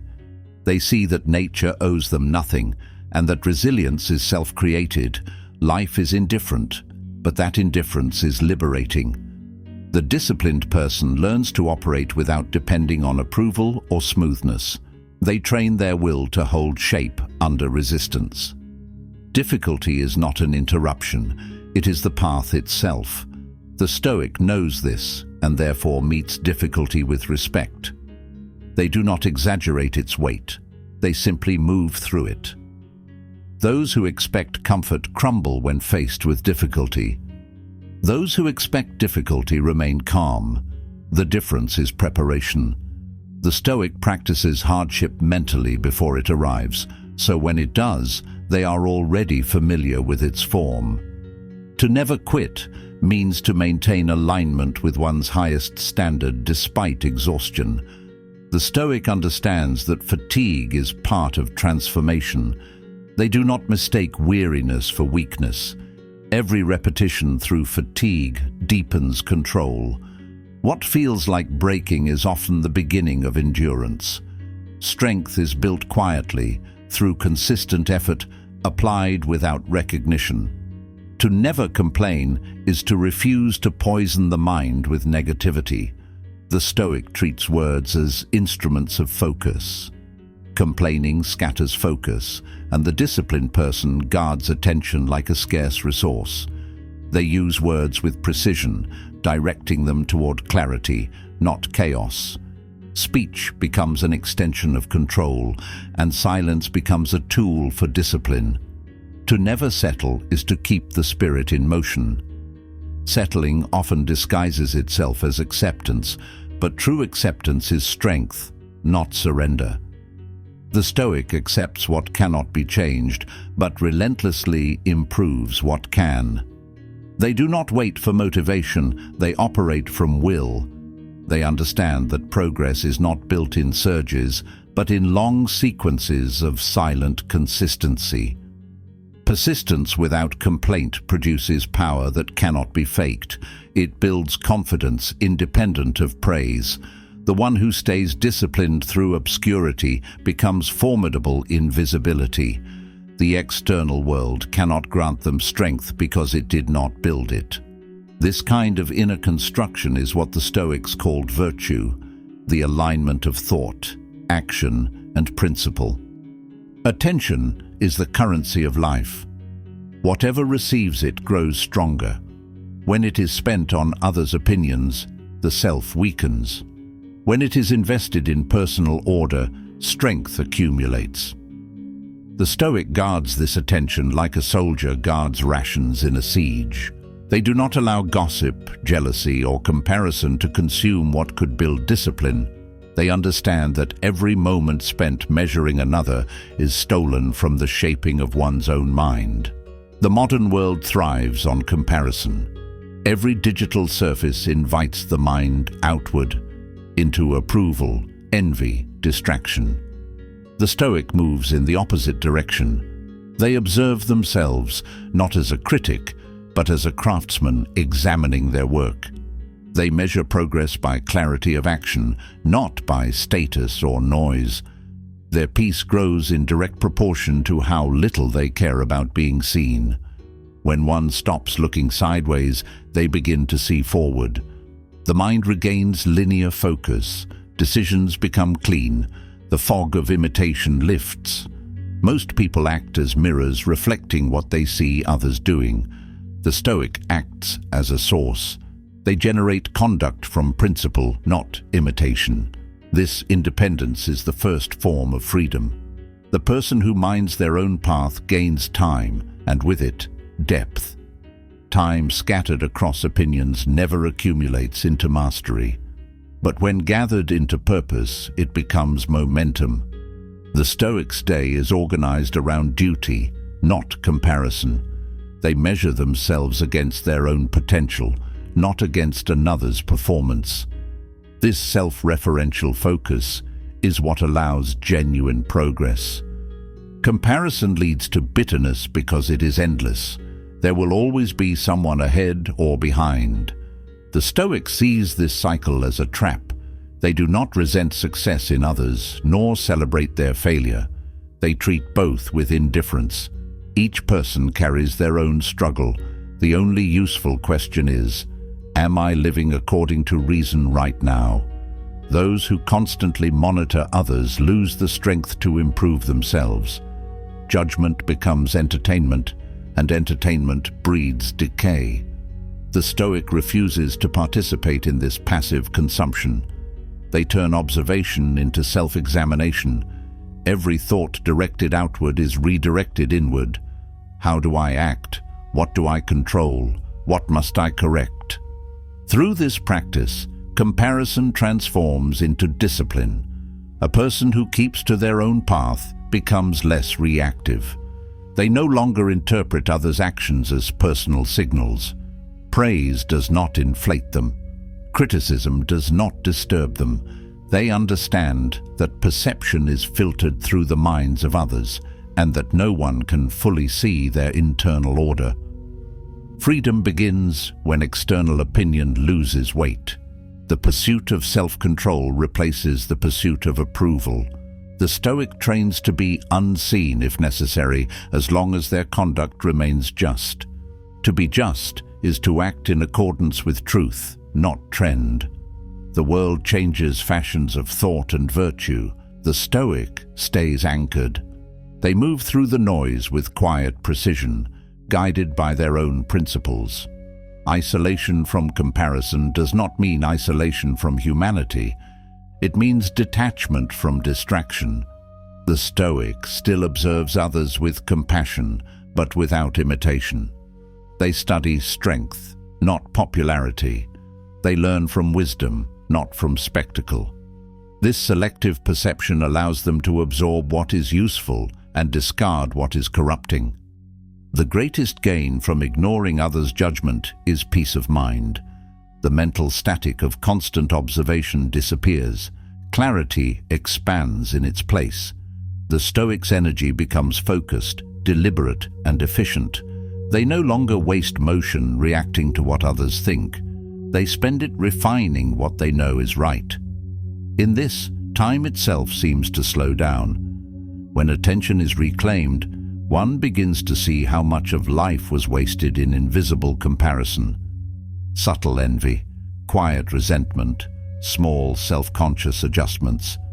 All of these dissolve when one lives according to principle. The Stoic becomes light and efficient, no longer burdened by invisible competition. Every act becomes cleaner because it originates from conviction, not performance. Then comes the second instruction. Don't be ashamed of needing help. You have a duty to fulfill, just like a soldier on the wall of battle. So what if you are injured and can't climb up without another soldier's help? The Stoic ideal is not isolation, it is interdependence governed by humility. To seek help is not weakness, it is recognition of the collective nature of human strength. Pride masquerades as strength, but often it is fear of appearing small. The Stoic sees this clearly. They accept assistance when reason dictates it, not when ego allows it. They understand that duty outweighs image. If the mission requires another's hand, to reject it out of pride is betrayal of duty. The disciplined person separates vanity from virtue. Modern culture confuses independence with self-sufficiency. The Stoic knows that even the strongest depend on others. The soldier, the philosopher, the leader, all stand on a wall built by many hands. To accept help honors the structure of cooperation. To reject it denies nature's design. Humans are meant to aid one another toward shared order. Needing help does not reduce strength, it extends it. The Stoic does not see assistance as rescue, but as reinforcement. They remain responsible for their conduct even when supported. Gratitude replaces shame. The disciplined person thanks those who help them and continues the duty with renewed composure. This humility fortifies rather than weakens. The ego resists dependence because it fears exposure. The Stoic dismantles that fear through logic. If the goal is to fulfill duty and help accelerates it, then refusing help is irrational. They strip emotion from the equation. Pride, embarrassment, fear, these are distractions. The only question is, what serves the mission? The answer determines the action. Accepting help requires courage equal to offering it. Both acts demand honesty. To ask for aid means admitting limitation. To give aid means carrying another's burden. The Stoic engages both with dignity. They see no hierarchy between giver and receiver, only collaboration within reason. Strength circulates through cooperation, not through isolation. When one learns to accept help, they learn to trust. Not blind trust in people, but trust in order, that others too have roles to fulfill. The Stoic views humanity as a system of parts. Each part strengthens the whole. To reject help is to deny another their duty. To accept it is to honor their place in the larger design. The metaphor of the soldier on the wall is precise. The Stoic stands guard over their duty. If injured, they do not leave the wall in pride. They call to another soldier, climb with assistance, and return to position. The goal is not to appear strong, it is to remain useful. This attitude creates invincibility because it prioritizes function over image. Self-reliance and humility coexist in Stoic philosophy. One must be strong enough to act alone when required and wise enough to accept aid when necessary. This balance prevents both arrogance and dependency. The disciplined mind moves fluidly between solitude and cooperation, always guided by reason, never by vanity. The person who rejects help out of pride isolates themselves from strength. The person who accepts it with gratitude expands their reach. The Stoic sees community as an extension of virtue. Helping and being helped are both forms of duty. Each maintains the structure of society as surely as each stone maintains a wall. To accept aid also sharpens compassion. When one has received help, they understand the humility it requires. They become quicker to assist others in return, not out of pity, but out of recognition. The cycle of strength continues. The Stoic strength is therefore not solitary, it is shared and multiplied. The combination of these two lessons, ignore comparison, accept help, creates equilibrium. The first removes envy, the second removes pride. What remains is pure focus on duty. The Stoic moves without distraction and accepts support without shame. Their attention stays fixed on what must be done, and their humility keeps them aligned with reality. Comparison and pride are the twin illusions of ego. One says, "I am less than others." The other says, "I need no one." Both distort truth. The Stoic replaces them with clarity. I am responsible for myself, and I am part of something larger. This perspective eliminates the need for validation and the fear of dependence. In practice, these teachings form a rhythm: inward focus for discipline, outward openness for cooperation. The Stoic alternates between self-reliance and shared effort. This rhythm mirrors nature's balance: root and branch, stillness and motion, individual and collective. To master both is to live in harmony with the design of the world. Freedom from comparison brings peace. Freedom from pride brings strength. The mind, once distracted by others' judgment, now becomes anchored in purpose. The same mind once afraid to ask for help becomes secure in unity. Together, these freedoms form resilience that cannot be shaken by appearance or circumstance. The Stoic does not measure their worth through the eyes of others. They measure it through the integrity of action.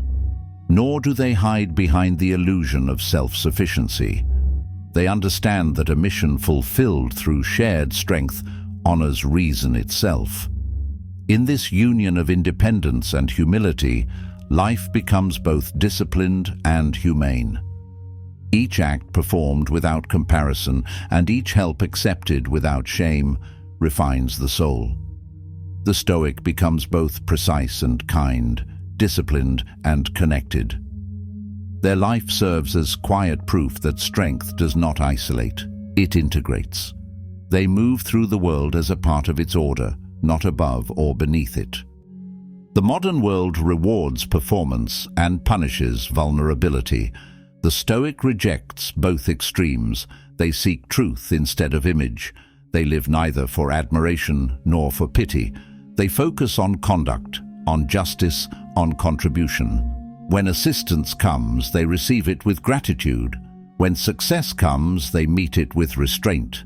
Their stability rests on reason alone. The one who gains time by ignoring others and strength by accepting help stands in perfect equilibrium. They are free from distraction and free from vanity. Their attention flows toward action. Their humility binds them to others in purpose. This is how a person becomes both grounded and ascendant, rooted in discipline, rising through unity. To live this way is to gain a different kind of strength, silent, efficient, and unshakable. The Stoic walks among noise and ego, yet remains untouched. They act cleanly, ask for aid when needed, and return to duty without hesitation. This is not coldness, it is composure. It is the peace that comes from seeing clearly where the self ends and where cooperation begins. In this clarity, life simplifies. There is no comparison, no shame, no pride, only action aligned with principle. The Stoic, having learned to look inward and lean outward, fulfills their duty in full. They stand firm on the wall, untroubled by who watches or who assists. Their only focus, to keep the position, to serve the order, to live by reason until the end, to live as if each day were the last, is not to chase urgency, but to eliminate waste. Marcus Aurelius called this the mark of perfection of character, to spend each day without frenzy, laziness, or pretending. The Stoic interpretation is not dramatic, it is disciplined. The end of life is not feared but used as a measure of quality. If this were your last day, would you allow distraction to rule it? Would you act out of vanity? Would you postpone what is right? The Stoic answers these questions daily through conduct, not emotion. To live without frenzy is to move with control. Frenzy is the signature of a mind untethered by principle. It is speed without direction, noise without structure. The Stoics' calm is not idleness, it is precision. They act with the same rhythm as nature, slow when reflection is needed, fast when duty demands. Their pace follows necessity, not impulse. To live without laziness is to respect the gift of strength. Laziness is not rest, it is neglect. It consumes potential through avoidance. The Stoic rests strategically, but never escapes responsibility. They see every idle hour as a decision, to grow or to decay. Their energy is preserved through order, their motivation through clarity. Duty replaces mood. To live without pretending is to live without masks. The Stoic has no use for appearances. They aim to be, not to seem. Pretending is a waste of life, because it builds nothing real. The person who constructs an image must constantly defend it. The Stoic, being authentic, is untouchable. They cannot lose what they do not fake. Honesty becomes armor. Perfection of character, then, is a state of alignment between inner and outer life. The mind, the word, and the act form one structure. Each supports the other. When this alignment is achieved, anxiety disappears. The person ceases to negotiate between what they know is right and what they display. Integrity simplifies existence. Marcus Aurelius advised, "Look well into thyself. There is a source of strength which will always spring up if thou wilt always look." The Stoic knows that the self contains all the resources required for endurance. External help may guide, but internal strength must lead. The mind, when disciplined, becomes a reservoir that replenishes itself through reflection. Every difficulty is an opportunity to dig deeper into this well. Most people search outward for strength, approval, possessions, comfort. The Stoic searches inward. They understand that external stability is fragile, internal stability is permanent. By looking within, they connect with the rational principle that governs all things. This connection is not mystical, it is functional. The same logic that orders the universe orders the mind capable of discipline. Self-reflection sharpens strength because it exposes illusion. When one looks deeply, excuses dissolve. Fear, resentment, and envy lose their authority. The Stoic studies their reactions without judgment and corrects them with reason. Each self-examination deepens the foundation. Over time, the inner fortress becomes unassailable. To dig within is an act of construction. The deeper one looks, the more power is uncovered. Marcus spoke of a fountain of goodness, ever ready to flow if one continues digging. Virtue is not installed from the outside, it is revealed from within. Every human being possesses this spring, but most cover it with layers of distraction and pride. The Stoic removes those layers through simplicity and silence. Change is the engine of life. Frightened of change, but what can exist without it? Marcus asked. The Stoic welcomes transformation because they understand it as the nature of existence. To resist change is to resist being alive. Growth healing, learning, all require alteration. To fear it is to fear the essence of the universe itself. Change destroys only what refuses to adapt. The Stoic flows with it deliberately. They do not mourn the old form, they honor it and move forward. Every loss clears space for development. The mind that accepts change ceases to suffer from it. It no longer treats transformation as chaos, but as continuity. This is how serenity and progress coexist. Nature demonstrates this truth constantly. Firewood must burn for warmth, food must be broken down to nourish, and muscle must tear to strengthen. Nothing vital remains static. The Stoic mirrors this principle internally. They burn away habits, break down ignorance, and rebuild character through repetition. Change becomes their craft. Fear of change comes from attachment to identity. The Stoic does not cling to who they were yesterday. They shed obsolete versions of themselves willingly.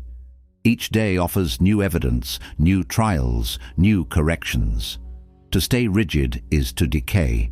To remain fluid is to grow. In this way, adaptability becomes the highest form of strength. The disciplined person knows that every transformation requires discomfort. They accept it as the price of clarity. Pain signals evolution. Resistance signals stagnation. By embracing this law, the Stoic transcends anxiety about the future. They see themselves as a participant in nature's process, not a victim of it. Life ceases to be something endured. It becomes something shaped. Marcus wrote, "Often, injustice lies in what you aren't doing, not only in what you are doing." This thought expands Stoic duty beyond restraint into action.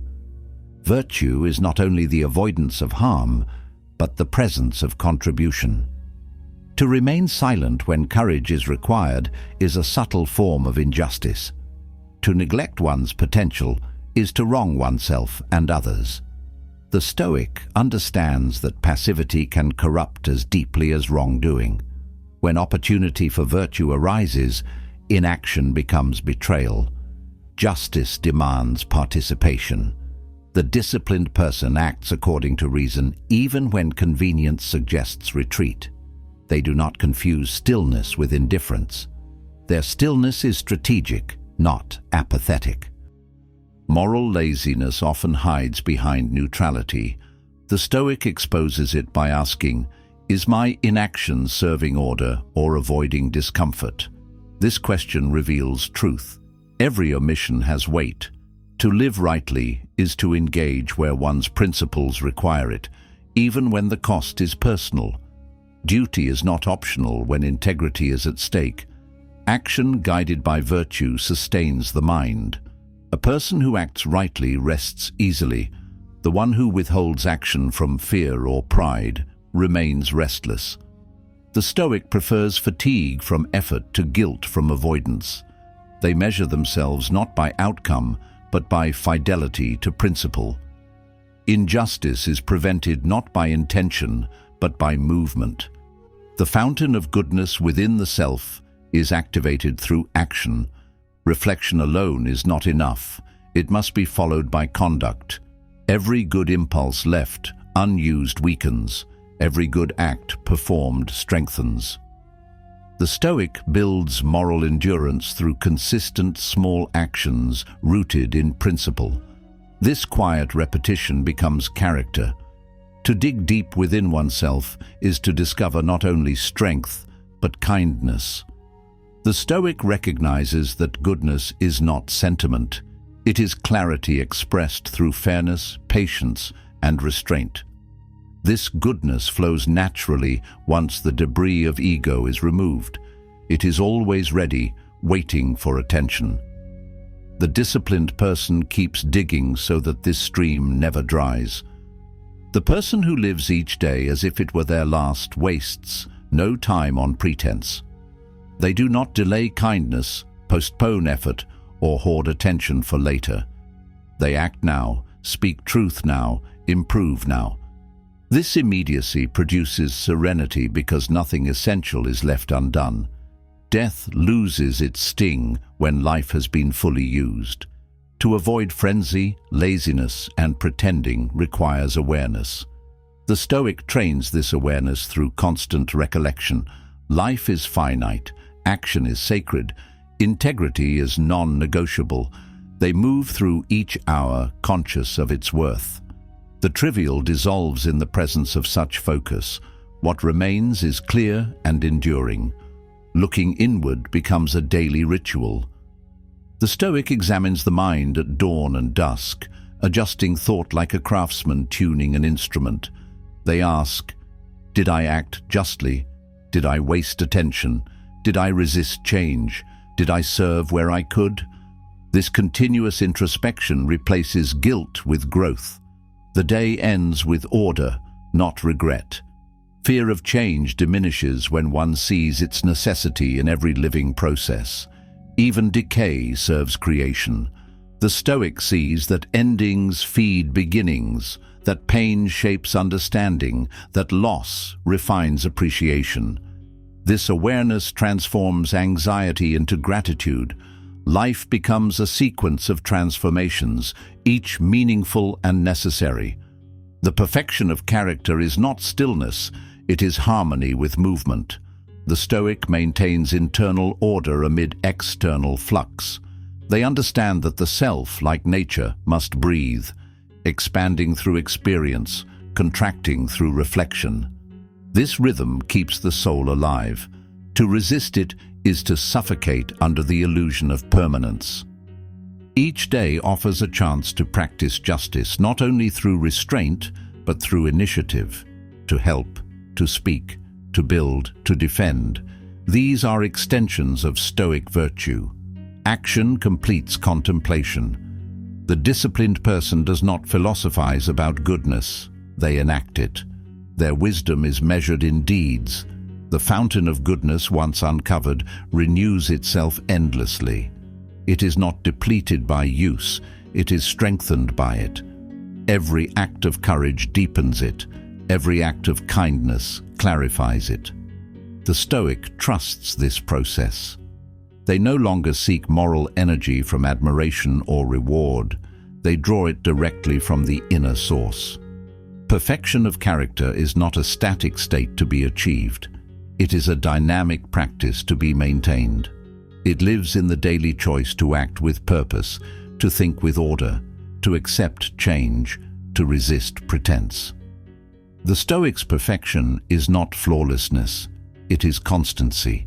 It is the refusal to let emotion or circumstance corrupt reason. To look inward, embrace change, and act justly are not separate teachings, they are one. Each supports the others. Introspection fuels adaptability. Adaptability fuels justice. Justice fuels peace. Together, they create a life that does not depend on condition for meaning. The Stoic becomes whole because they are aligned with nature's motion. When the mind learns to look inward for strength, outward for duty, and forward without fear, it becomes unshakable. This triad of awareness replaces anxiety with command. The Stoic then lives as nature intended, fluid, rational, and resilient. Every challenge becomes a continuation of purpose, not an interruption of it. To live each day as if it were the last is to live without delay. To look within is to discover inexhaustible strength. To embrace change is to cooperate with existence. To act justly is to prevent decay of the soul. To dig for goodness is to reveal one's true nature. These are not separate paths. They form the architecture of the disciplined life. The Stoic who practices them becomes a calm force in a turbulent world. They no longer seek refuge from reality because they have learned to live within it rightly. They carry their own light into each day and leave no act unfinished, no word wasted, no principle compromised. In this state, every day is complete, every change is welcome, and every moment is lived fully in accordance with reason. Endurance is the forge of strength. Seneca wrote, "Fire tests gold, suffering tests brave men." The principle is ancient and exact. Only through exposure to heat does matter reveal its purity. The same law applies to the human spirit. Comfort conceals weakness. Adversity reveals it. When life ignites the fire of hardship, the Stoic does not retreat. They allow it to refine them. The flames that consume the unprepared temper the disciplined into clarity. To endure suffering well is to convert pain into instruction. Each trial strips away illusion and reveals structure. The Stoic understands that suffering is not an enemy, but a mirror. It reflects the strength or frailty of one's philosophy. The mind that clings to comfort breaks easily. The mind trained in discomfort becomes resilient. Gold does not complain when placed in fire. It simply becomes pure. The disciplined person learns to do the same. A gem cannot be polished without friction, nor a person perfected without trials. The Stoic does not romanticize suffering, but respects its necessity. Friction is the process through which potential becomes excellence. Ease polishes nothing. To remove resistance is to remove growth. The sharp edge of difficulty carves out refinement. Every inconvenience is an invitation to rise above instinct and meet reality with reason. Suffering is inevitable, but its meaning is chosen. The undisciplined see it as punishment. The Stoic sees it as practice. Through repetition of composure under stress, endurance becomes second nature. The disciplined mind no longer interprets hardship as chaos, but as continuity. Every challenge fits within the larger system of self-command. Life ceases to appear hostile when one accepts that pain is a form of education. Seneca wrote, "We suffer more in imagination than in reality." This observation exposes the true source of torment, the mind's anticipation of pain. The event itself is often brief. It is the rehearsal that exhausts us. The Stoic limits suffering by restricting imagination. They train the mind to remain with facts, not fantasies. Fear, once deprived of imagination, loses its force. The majority of pain dissolves when no longer multiplied by projection. The mind that fears the future suffers it twice, once in thought, once in experience. The Stoic endures it once. This restraint is not denial, it is discipline. The person who focuses on the present retains full strength to face what comes. Worry divides energy.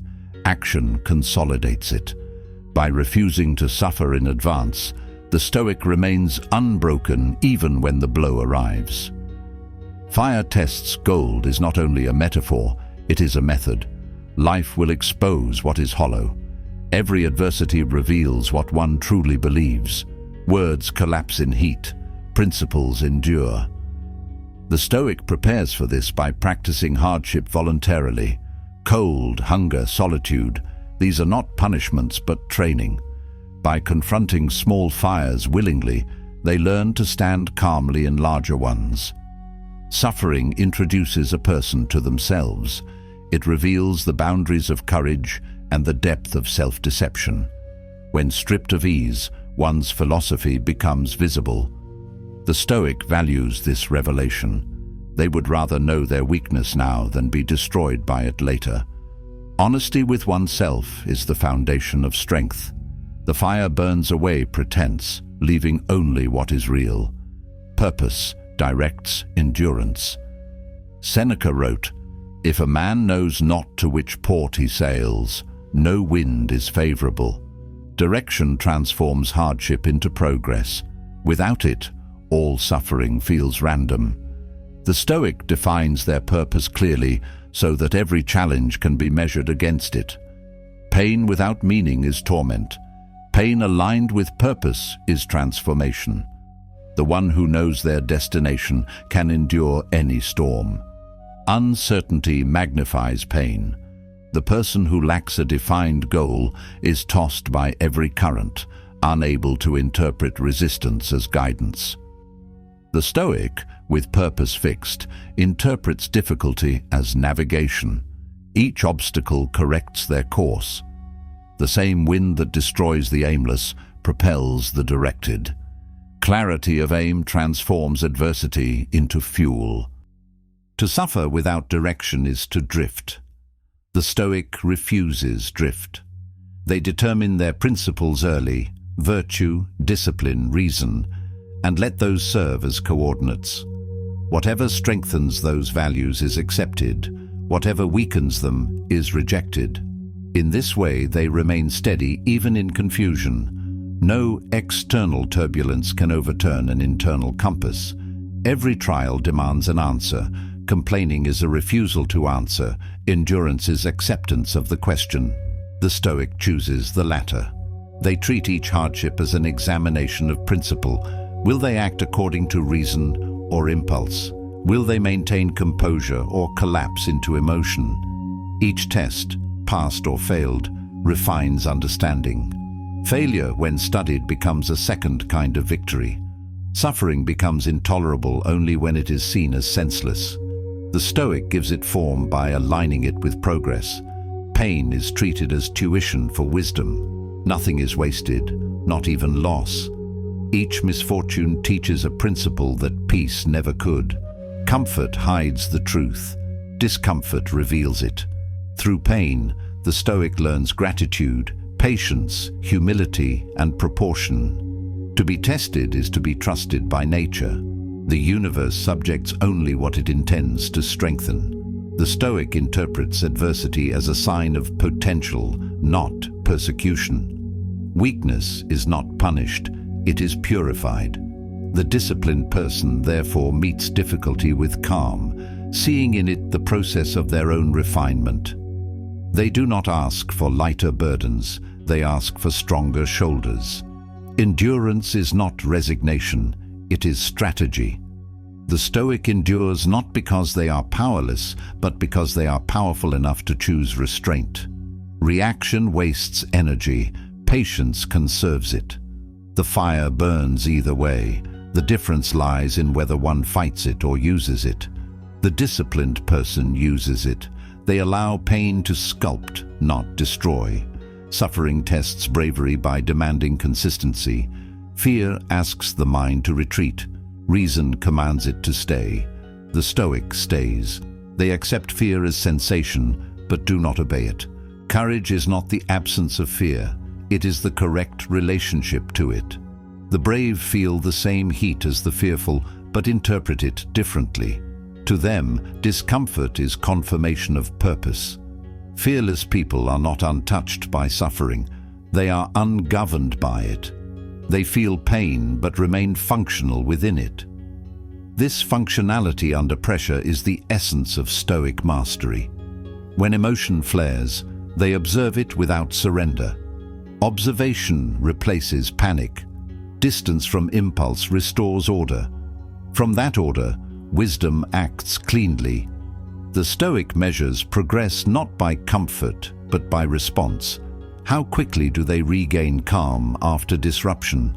How evenly do they act under strain? These are the indicators of growth. Emotional turbulence will always occur, but composure shortens its duration. The goal is not to eliminate pain, but to reduce its control. Each recovery strengthens the foundation. Trials are not random, they are calibration. Each difficulty adjusts perception closer to truth. The Stoic welcomes this correction. When something is lost, they examine attachment. When they fail, they examine preparation. When they are betrayed, they examine expectation. The external event becomes secondary. The internal lesson becomes central. Seneca's wisdom bridges endurance and clarity. The fire that tests gold also illuminates. Through pain, vision sharpens. The disciplined person sees themselves clearly and the world without distortion. They no longer fear loss because they understand that value does not depend on possession. What cannot be taken, virtue, reason, endurance, becomes their wealth. Pain is not permanent unless repeated by memory. The Stoic ends suffering by refusing to feed it with thought. Once the event passes, they release it completely. Reflection remains, but resentment does not. They learn and continue. This capacity to move cleanly from experience to experience defines emotional strength. The mind that clings suffers eternally. The mind that releases lives freely. Fire purifies, but it also clarifies. Under pressure, priorities rearrange. The Stoic uses hardship to identify what truly matters. When stripped of comfort, they discover which values survive. Through deprivation, they find sufficiency. Through silence, they find presence. The unnecessary burns away until only essence remains. A person who has endured pain consciously becomes steady. The unpredictability of life no longer threatens them. They have learned that the worst can be survived, and that fear itself is more painful than the event. This realization builds confidence deeper than optimism. It is not hope that sustains them, but understanding. Purpose prevents despair. A ship without destination drifts even in gentle seas. One with purpose cuts through storms. The Stoic holds their direction inwardly, even when outer visibility is gone. Their aim is not dependent on circumstance, but on conviction. This is why no wind can destroy them. It can only reveal their skill. To suffer with purpose is to cooperate with nature's logic. The Stoic accepts that every transformation requires destruction of form. The old self burns to create space for the new. This is not tragedy, but design. Just as a gem's beauty is released through abrasion, the spirit's brilliance appears through endurance. Growth and pain are the same process viewed from different distances. Discipline makes suffering efficient.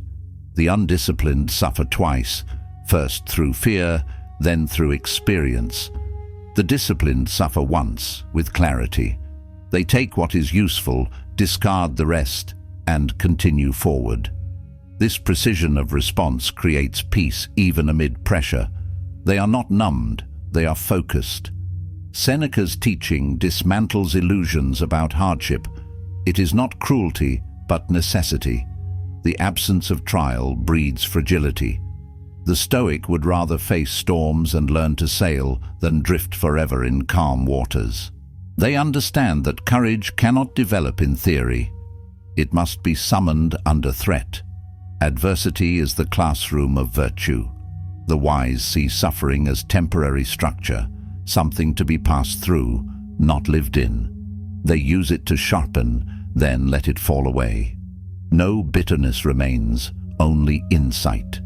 Pain, once endured correctly, leaves wisdom in its place. This is why the Stoic grows quieter with age. They have learned that every wound, when understood, becomes instruction. When the mind ceases to fear pain, freedom begins.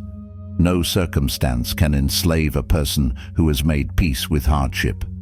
The Stoic reaches this state through repetition of courage.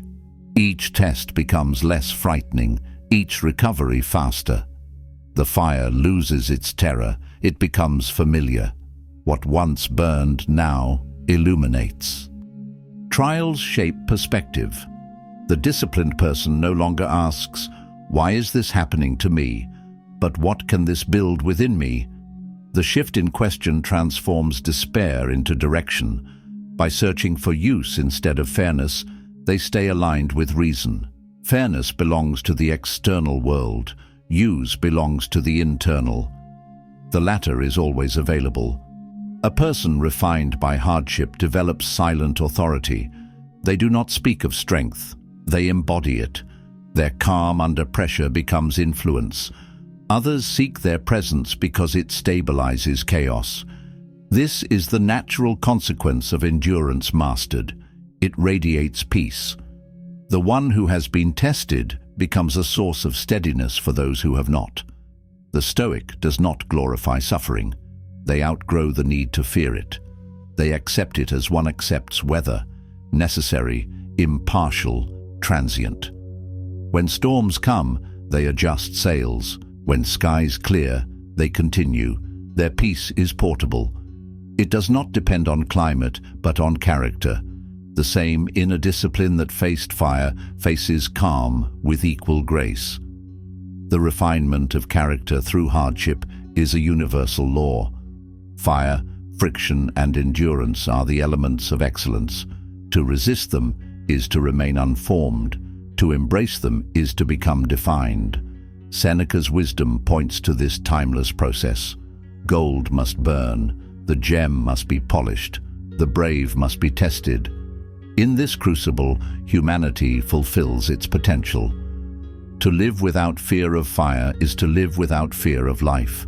The Stoic accepts both as part of the same design. Every flame that touches them leaves light behind. Every scar becomes evidence of learning. Through these marks, they carry proof of transformation. The spirit, once tested and purified, becomes untouchable by fate. Plato wrote, "The beginning is the most important part of the work." The Stoic understands this not as encouragement, but as instruction.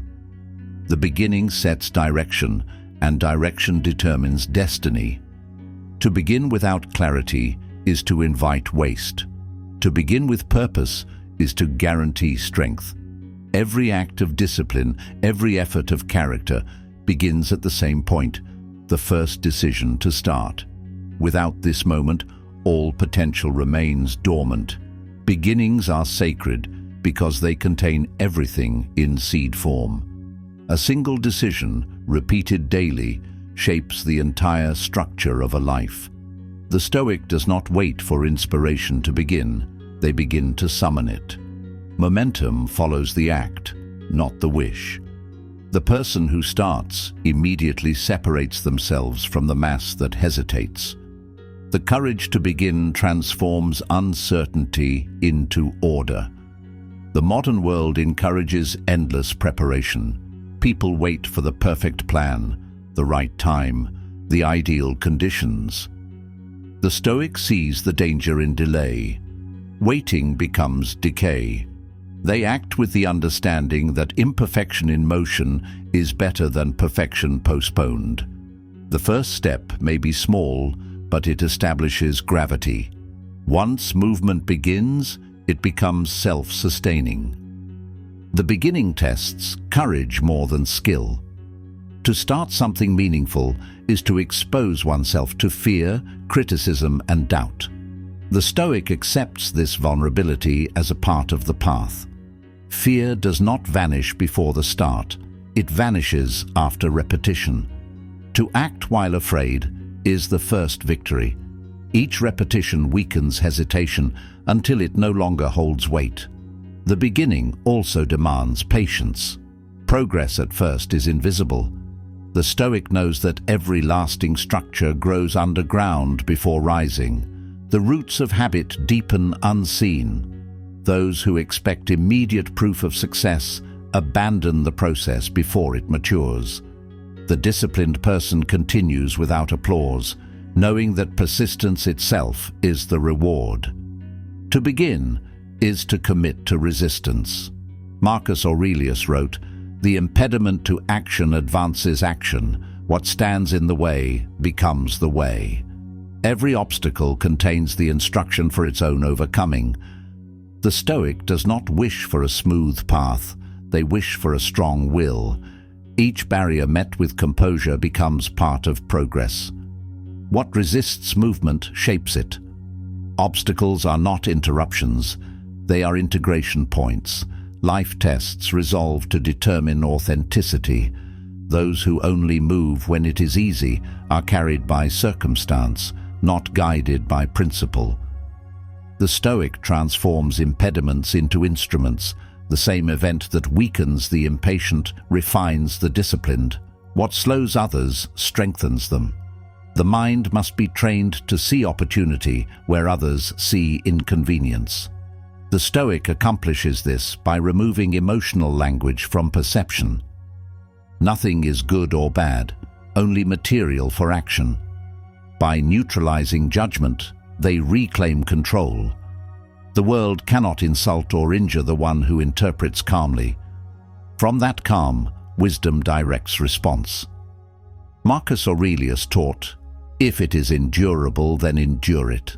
Stop complaining." The simplicity of this command hides its depth. The Stoic divides all hardship into two categories, endurable and unavoidable. If it can be endured, they endure it. If it cannot, they accept it. Complaint adds nothing to either outcome. Endurance preserves strength. Complaint dissolves it. To endure is not to suppress emotion, but to channel it into stability. The Stoic feels the same pain as others, but interprets it differently. Pain is information, not injustice. It indicates resistance, not ruin. The disciplined person converts this signal into adjustment.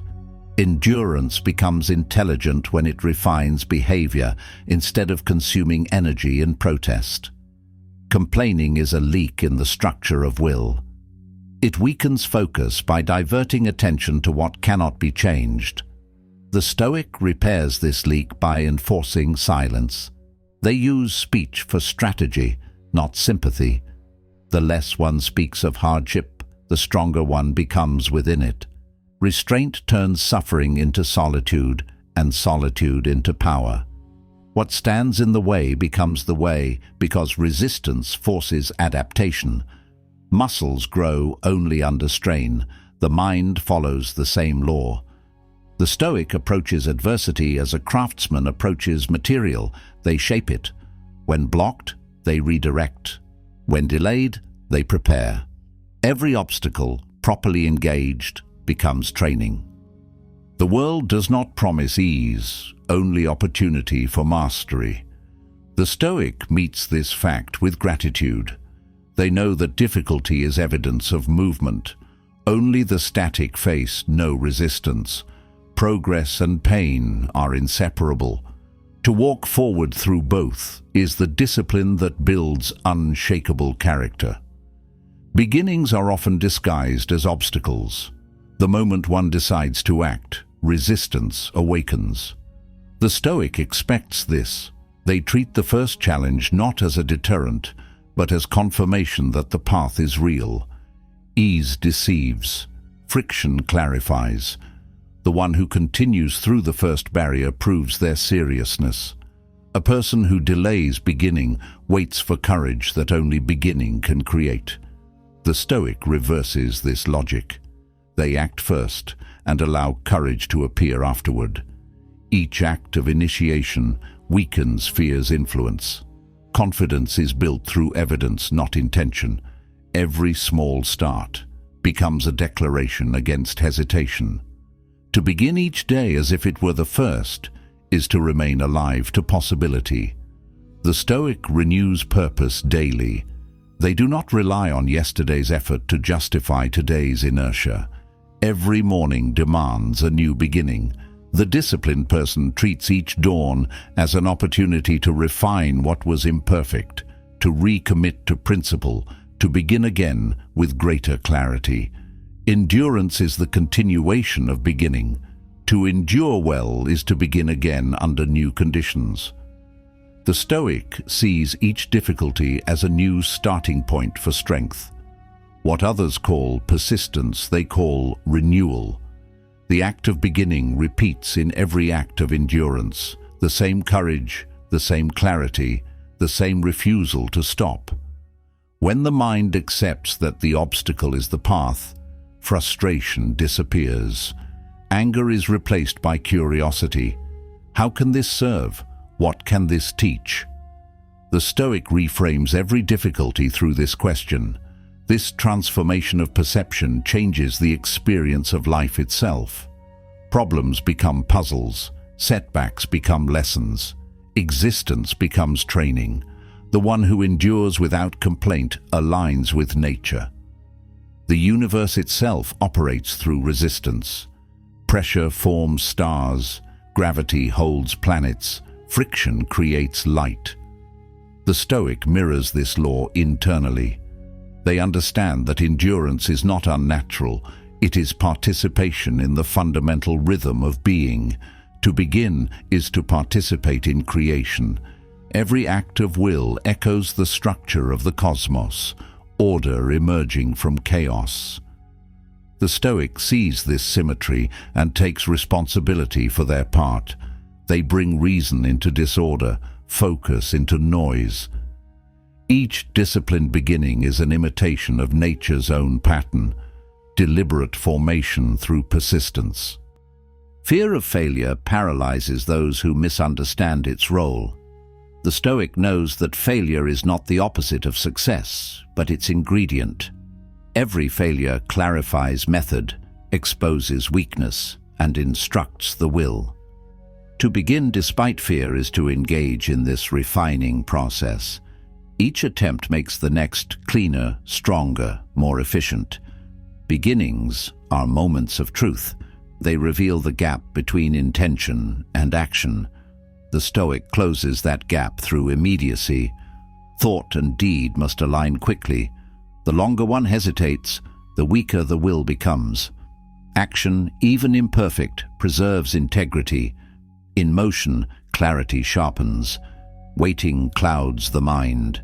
The impediment to action becomes the way when one accepts it as material. The Stoic does not fight reality. They cooperate with it. When a plan collapses, they adapt. When strength wanes, they rest strategically. Their focus remains on progress, not preference.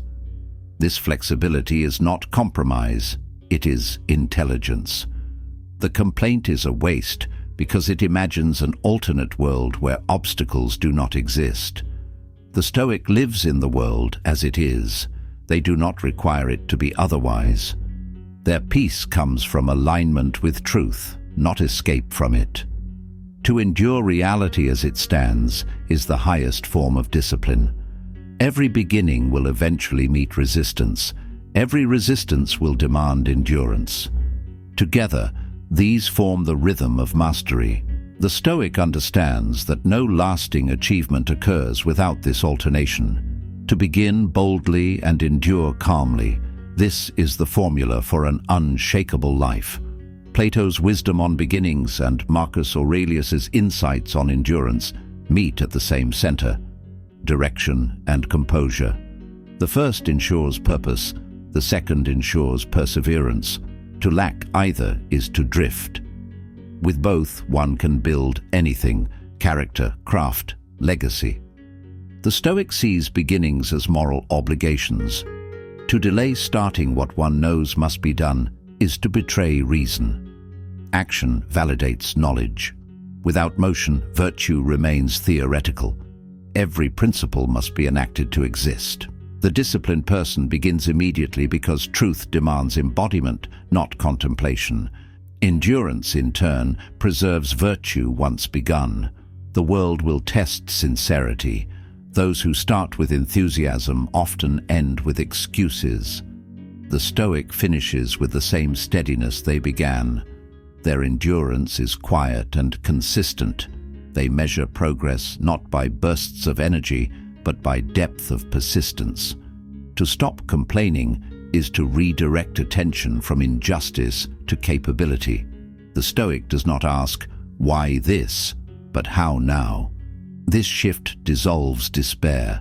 Every ounce of energy used for protest is reinvested in adaptation. The result is empowerment. The world does not shrink the Stoic, it sharpens them. The beginning is not confined to time, it is a state of mind. Every moment can become a new beginning when met with fresh resolve. The disciplined person practices this renewal constantly. They restart in thought, in effort, in focus. This constant beginning keeps the mind young and the will alive. Endurance is the art of sustained beginning. It is starting again within the same challenge, refusing to let fatigue dictate finality. The Stoic becomes stronger not by avoiding exhaustion, but by learning to recover within it. Each return to effort is proof of will. This resilience turns ordinary persistence into mastery. Obstacles polish the will like stones polish steel. Without friction, edge dulls. The Stoic welcomes this sharpening. They see the obstacle not as punishment, but as participation in nature's process.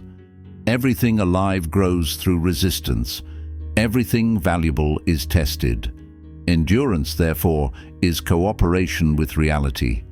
The one who begins decisively and endures quietly develops momentum that cannot be replicated by talent alone. Talent without endurance fades. Endurance without beginning stagnates. The Stoic unites both through action governed by principle. Each day becomes a cycle of initiation, resistance, and renewal. When complaint ends, gratitude begins. The disciplined person sees opportunity hidden in hardship. They thank the difficulty for revealing capacity. They thank resistance for defining strength. This gratitude dissolves bitterness. It transforms endurance into contentment. To live this way is to be free even in struggle. Plato reminds us that the first step carries the weight of destiny. Marcus reminds us that the obstacle defines it. Together they form the complete cycle of growth. Begin, endure, transform. The Stoic lives inside this cycle consciously. They start with intention, meet resistance with calm, and emerge refined by both. Each beginning contains its own fire, each obstacle its own lesson. The Stoic moves through both without excess emotion. They begin, they endure, they adapt. Complaint fades, excuses vanish, and what remains is clarity, the calm certainty that nothing stands in the way except perception. And when perception is mastered, the way is always open. Difficulty is the mirror of character. Epictetus wrote, "Difficulties show a person's character. When the path turns steep, the truth of a person is revealed. Comfort hides the essence of the soul.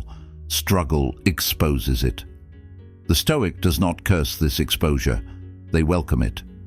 Difficulty is not cruelty, it is clarity. It shows whether the foundation was built on principle or preference. In ease, anyone can seem virtuous. Under strain, only the genuine remain composed. The measure of a person is not what they say when rested, but how they act when burdened. Adversity strips away the borrowed strength of routine and demands something internal. The Stoic sees this as the highest test of self-command. They train not to avoid hardship, but to perform under it. When pressure arrives, they observe their reactions calmly. Every difficulty becomes a mirror, every response a reflection. Those who resent hardship misread its role. Epictetus saw difficulties as a forge for excellence. Just as an athlete grows through resistance, so the mind grows through challenge. Without obstacles, virtue would remain theoretical. Each trial offers a stage for the Stoic to practice courage, patience, and composure. The greater the difficulty, the greater the opportunity for proof. He wrote, "The greater the difficulty, the more glory in surmounting it." This is not a celebration of struggle for its own sake, but recognition that true strength can only be demonstrated through it. Ease never produced greatness. The Stoic does not seek suffering, but they do not flee it. They accept it as the necessary cost of mastery. The fire that burns others refines them. The harder the climb, the clearer the summit. The disciplined person learns to approach difficulty with dignity. Complaints are replaced with concentration. Panic gives way to posture. Each hardship becomes part of training. The Stoics' aim is not survival alone, but transformation. They use pain as information, not punishment. What weakens the unprepared strengthens those who accept it as instruction. Epictetus taught that no great thing is created suddenly. The Stoic interprets this as a law of nature. Growth is incremental, endurance cumulative. The impatience of modern life conflicts with this truth. People expect results without repetition, mastery without time. The Stoic rejects this illusion. They understand that character, like sculpture, emerges slowly through consistent refinement. Discipline is not dramatic, it is daily. The sculptor does not strike once and reveal perfection. They carve with precision over years. So too must the mind be shaped through persistence. The Stoic accepts this rhythm. They are patient with process but relentless with effort. They know that every act of discipline contributes invisibly to eventual strength. Impatience is a form of arrogance. It assumes the universe should accelerate to personal tempo. The Stoic yields to the pace of nature. They know that the same forces that shape mountains also shape character, slowly, through pressure and time. The person who accepts this pace finds peace even amid struggle. They measure progress not by speed, but by stability. Epictetus advised, "First say to yourself what you would be, and then do what you have to do." This is the foundation of Stoic self-direction. Identity precedes action. One must decide who they intend to be before behavior can align with principle. The mind, once fixed on a clear vision, gains order. Without it, effort scatters in all directions. Most people act without defining who they wish to become. They respond to circumstance, drift with emotion, and confuse motion with direction. The Stoic begins differently. They declare an internal standard, calm, disciplined, honest, and align conduct accordingly. Every action then becomes a deliberate reinforcement of that choice. Character is not discovered, it is built through daily repetition of identity. To say what one will be requires honesty. The Stoic confronts both strength and flaw without vanity. They design a self rooted in reason, not fantasy. Once defined, they act without hesitation. The gap between intention and execution closes. Each decision reinforces the architecture of identity. Over time, consistency transforms vision into fact. The act of defining oneself gives purpose to difficulty. Challenges then appear as tools to refine the chosen form. If one seeks to be patient, adversity provides practice. If one seeks courage, fear provides material. The Stoic interprets every obstacle through this lens. Life becomes a workshop of becoming, not a battlefield of resistance. Do not seek to have events happen as you want them to, Epictetus said, but instead want them to happen as they do happen, and your life will go smoothly. This is the Stoic's solution to frustration. Control belongs to intention, not outcome. When the will aligns with reality, peace appears. To resist what already is madness. Acceptance is not passivity, it is alignment with truth. The untrained mind demands control of what cannot be controlled. The trained mind invests attention only in what can be directed, judgment, effort, and reaction. The Stoic redirects emotion from wishing to willing. They wish nothing to be different. They will themselves to respond well. This shift ends conflict between self and circumstance. The smooth life described by Epictetus is not one without hardship, it is one without contradiction. When one accepts events as necessary, each moment becomes bearable. Resistance creates friction. Acceptance restores motion. The Stoic acts as water around rock, flowing, not fighting. This posture turns fate into an ally rather than an adversary. The disciplined person sees every disruption as part of the path. They no longer divide experiences into desirable and undesirable. Everything becomes usable. Joy and pain, success and loss, all serve development. What stands in the way becomes fuel. When the mind accepts this, nothing external can destroy its equilibrium. Epictetus demanded the highest personal standard. Hold yourself to a higher standard than anyone else expects of you. The Stoic does not wait for others to demand excellence. they impose it on themselves. External judgment is irrelevant when internal expectation is absolute. This standard does not rely on witness or reward. It is self-sustained integrity. To hold oneself to a higher standard is to live above convenience. The Stoic chooses difficulty deliberately because it preserves dignity. They demand more from their own conduct than circumstance requires. This makes them reliable under pressure and uncorrupted by ease. The measure of a disciplined mind is consistency when unseen. External validation weakens endurance. Those who depend on applause collapse when it disappears. The Stoic eliminates this dependence by setting private laws of behavior. They act rightly even when no one notices. Their strength is silent, their standard internal. They do not compare themselves to others, but to their own potential. This internal standard transforms hardship into honor. The Stoic no longer asks, "Why is this happening?" but "How can I act according to my standard here?" This question eliminates complaint and invites composure. Every difficulty becomes an opportunity to confirm integrity.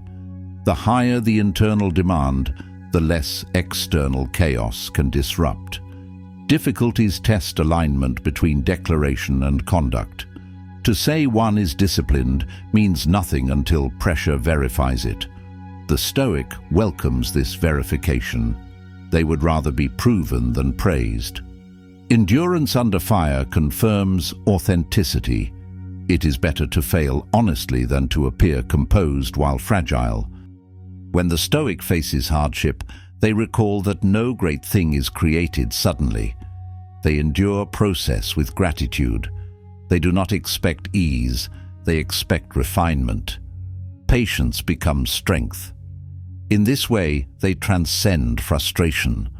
The one who accepts time as a tool never feels delayed. They feel prepared. The person who defines their character daily becomes unshakable. They cannot be broken by surprise because they have already chosen how to respond. Difficulty merely activates the plan.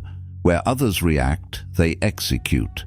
Their calm is not genetic, it is trained through deliberate design. Each challenge reinforces the structure they have chosen to inhabit.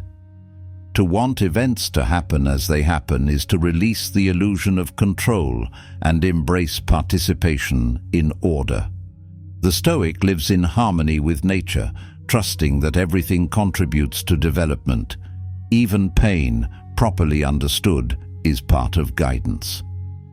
When one stops resisting, suffering transforms into clarity. Epictetus's philosophy centers on control of will. Everything else is secondary. The external world may change endlessly, but the internal standard remains constant. The Stoic treats this constancy as their true freedom. They cannot lose themselves because they govern themselves. Discipline becomes their domain. The Stoic's life is built on the convergence of patience, purpose, and perspective. Patience accepts the slowness of growth. Purpose defines the direction of it. Perspective interprets difficulty as necessary. Combined, these create serenity under strain. The one who lives this way does not merely survive, they lead themselves. Each teaching of Epictetus forms part of a single system. Difficulty reveals character. Time develops greatness. Identity precedes action. Acceptance dissolves conflict. Standards maintain dignity. Together they describe the anatomy of mastery. The Stoic studies these not as theory but as practice, something to be lived minute by minute. The disciplined mind applies these principles in silence. They do not boast about endurance or patience. They demonstrate them. Their composure is instruction without words. When others panic, they stay calm. When others delay, they begin. When others lower standards, they raise theirs. This constancy commands respect without request. Difficulty ceases to be an enemy when one understands its purpose.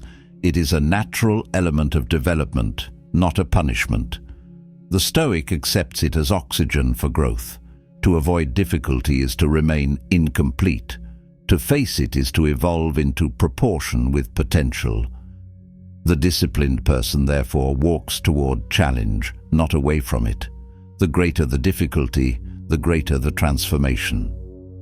Easy victories produce comfort. Hard ones produce wisdom. The Stoic seeks the latter. They prefer lasting improvement to temporary relief. When tested, they do not seek escape. They seek expression of their true form. Every hardship becomes an opportunity to practice philosophy in motion. The one who knows what they wish to become is never lost. They measure each decision against that vision. They may stumble, but they do not wander. Direction prevents despair. Even pain serves purpose when placed within meaning. The Stoic walks steadily, guided by internal compass, indifferent to storm. Patience and endurance make the invisible visible. Each quiet act of self-control builds a life of strength. The Stoic does not chase spectacle, they chase substance. They build slowly, unseen, until the structure becomes unshakable. No great thing is created suddenly, including the self. The disciplined person holds themselves to their standard even in solitude. When no one demands effort, they demand it of themselves. When no one praises restraint, they practice it. This consistency creates freedom. They are no longer controlled by praise or fear. Their satisfaction comes from alignment with their chosen identity.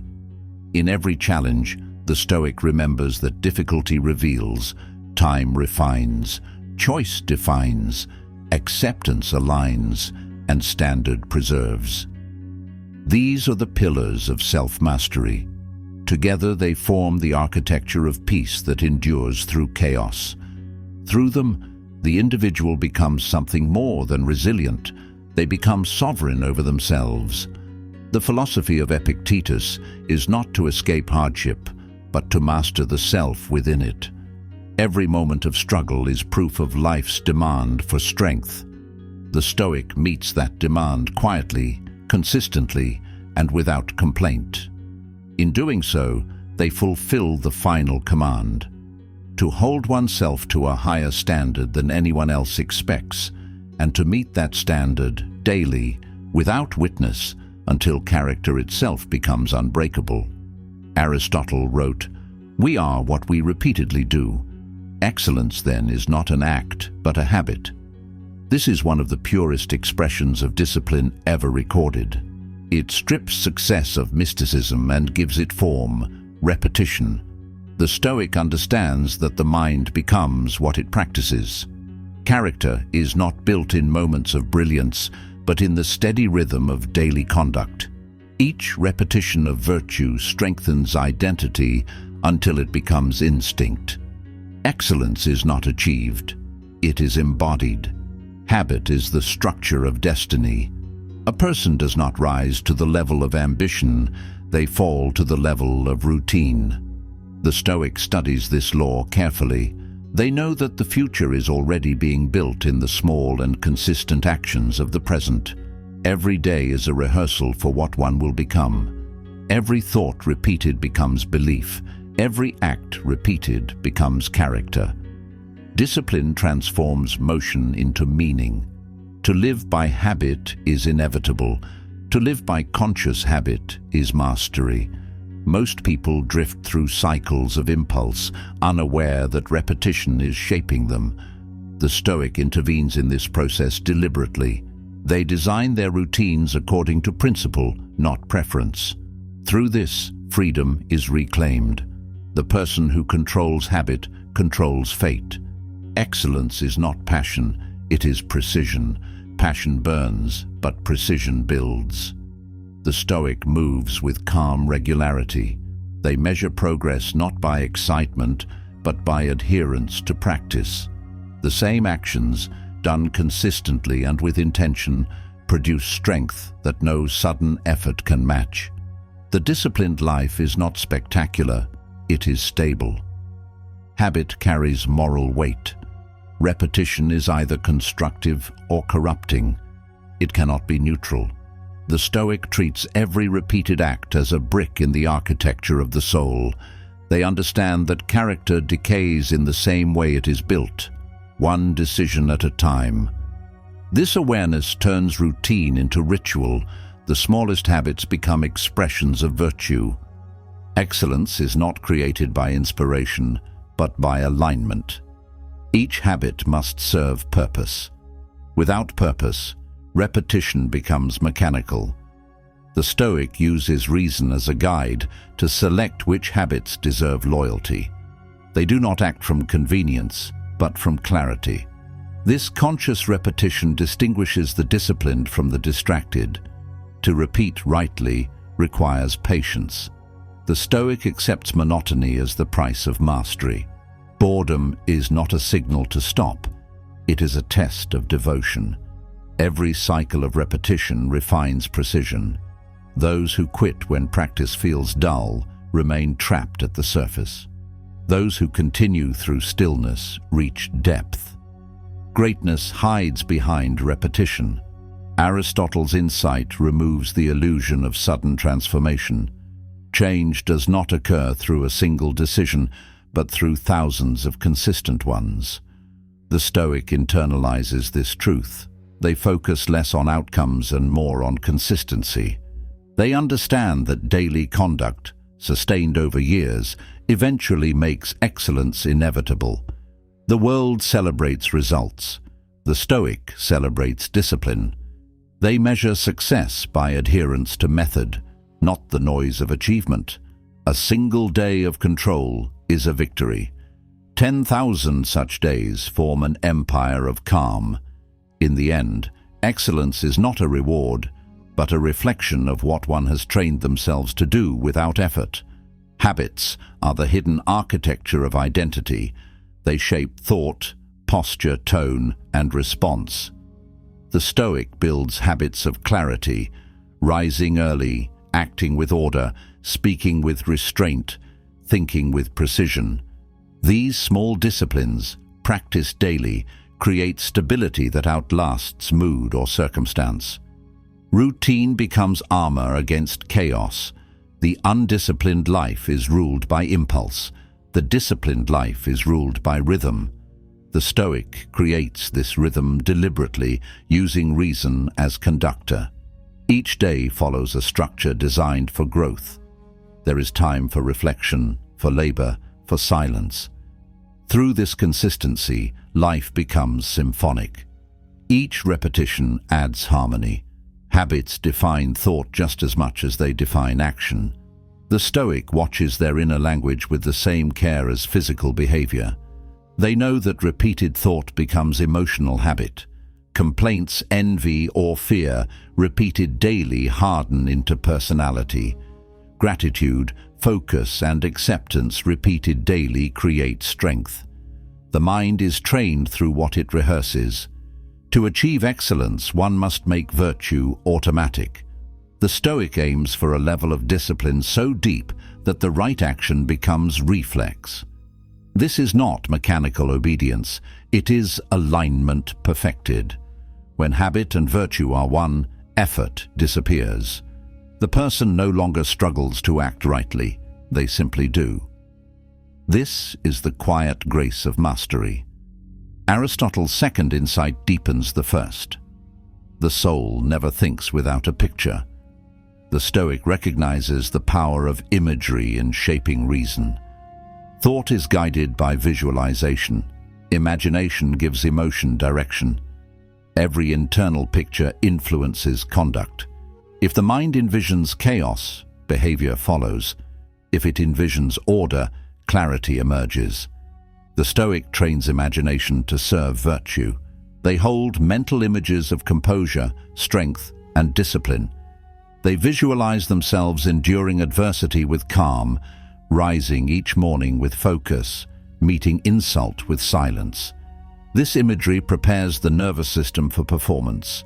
The body follows the mind's rehearsal. Most people imagine failure unconsciously. They see themselves losing before they begin. These mental images drain strength before effort even starts. The Stoic refuses this waste. They visualize endurance, not escape. Their inner imagery becomes a rehearsal for resilience. What the mind repeatedly sees, it begins to believe. Visualization is not fantasy, it is preparation. The Stoic does not dream of luxury, but of endurance. They imagine difficulty to practice composure before it arrives. This method, known to the ancients as premeditatio malorum, steels the will. When hardship comes, it feels familiar. The event may be new, but the mind has already walked through it calmly. Imagination shapes identity. The soul, as Aristotle wrote, thinks through pictures. The Stoic uses this fact consciously. They picture themselves as they wish to become, calm under pressure, unmoved by insult, devoted to principle. This picture is not vanity, it is instruction. The mind requires a model. Without one, it imitates the chaos of others. Habit and imagination work together. The picture directs the repetition reinforces the picture. Together, they create character. The Stoic's life becomes a loop of visualization and execution. They see the ideal clearly, then act it out daily. Each cycle narrows the gap between image and reality until they are identical. The undisciplined person's imagination enslaves them. They feed it with fear, comparison, and fantasy. The Stoic's imagination liberates them. It is disciplined, ordered, and purposeful. They understand that imagination is not escape, it is blueprint. Every image becomes a design for behavior. Every habit builds the structure envisioned. To live without guiding images is to live reactively. The Stoic replaces reaction with vision. They choose their internal pictures carefully. A mind like still water, a body like tempered iron, a heart like balanced flame. These images remind them of composure and proportion. When chaos rises, they recall the image and return to form. Imagination without discipline becomes delusion. Discipline without imagination becomes rigidity. The Stoic unites both. They use imagination to inspire action and habit to stabilize it. This balance keeps life vivid yet structured, creative yet grounded. It turns philosophy into living art. Excellence as habit depends on repetition. Repetition depends on vision. The Stoic knows that the mind cannot act beyond what it imagines possible. To expand ability, one must expand internal imagery. Every act of courage begins as a picture in the mind, a visualization of composure in crisis, of calm in conflict. The body follows where the mind has already walked. The disciplined person treats imagination as sacred. They do not allow random images to occupy their mind. Each thought is filtered through the question, does this strengthen or weaken me? By curating mental imagery, they curate emotion. Anxiety cannot survive in a mind filled with images of steadiness. Peace cannot exist in a mind dominated by chaos. Aristotle's statement unites art and reason. The soul's pictures are the artist's medium. Habit is the sculptor's hand. The Stoic uses both to craft the self. Through imagination, they design virtue. Through repetition, they construct it. The process is ongoing. There is no final sculpture, only refinement. Each day becomes both rehearsal and creation. The Stoic begins with the picture of who they choose to be and ends by measuring how closely their actions matched it. This daily feedback loop transforms philosophy into embodiment. Over time, the distance between vision and execution disappears. The imagined self becomes the actual one. Habits evolve into identity quietly. There is no applause for repetition, no spectacle in discipline. Yet this is where true excellence hides, in the unseen decisions repeated consistently. The Stoic embraces anonymity in practice.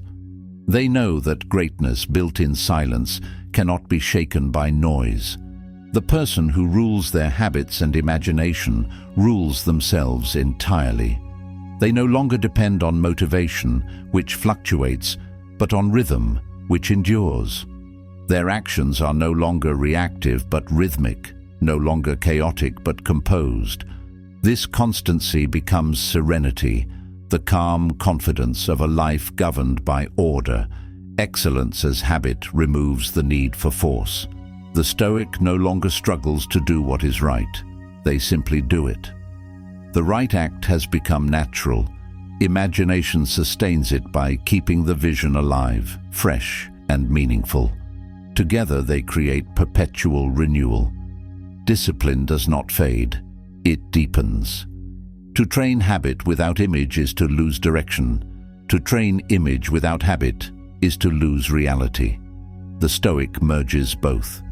They visualize order, then repeat it until it becomes reflex. The result is harmony between vision and practice, between the picture in the mind and the movement in the body. This harmony is the essence of Aristotle's wisdom. The disciplined person understands that every thought repeated shapes the image, and every act repeated confirms it. To control these two realms, inner vision and daily conduct, is to hold dominion over one's life. In this union of imagination and repetition, excellence ceases to be a pursuit and becomes a condition of being. The soul never thinks without a picture. Excellence never exists without habit. The Stoic, therefore, lives with both mind and action aligned. They picture what is noble, practice what is necessary, and embody what is timeless. This is how greatness is built, not in moments of passion, but in the quiet synchronization of vision and discipline, repeated without end.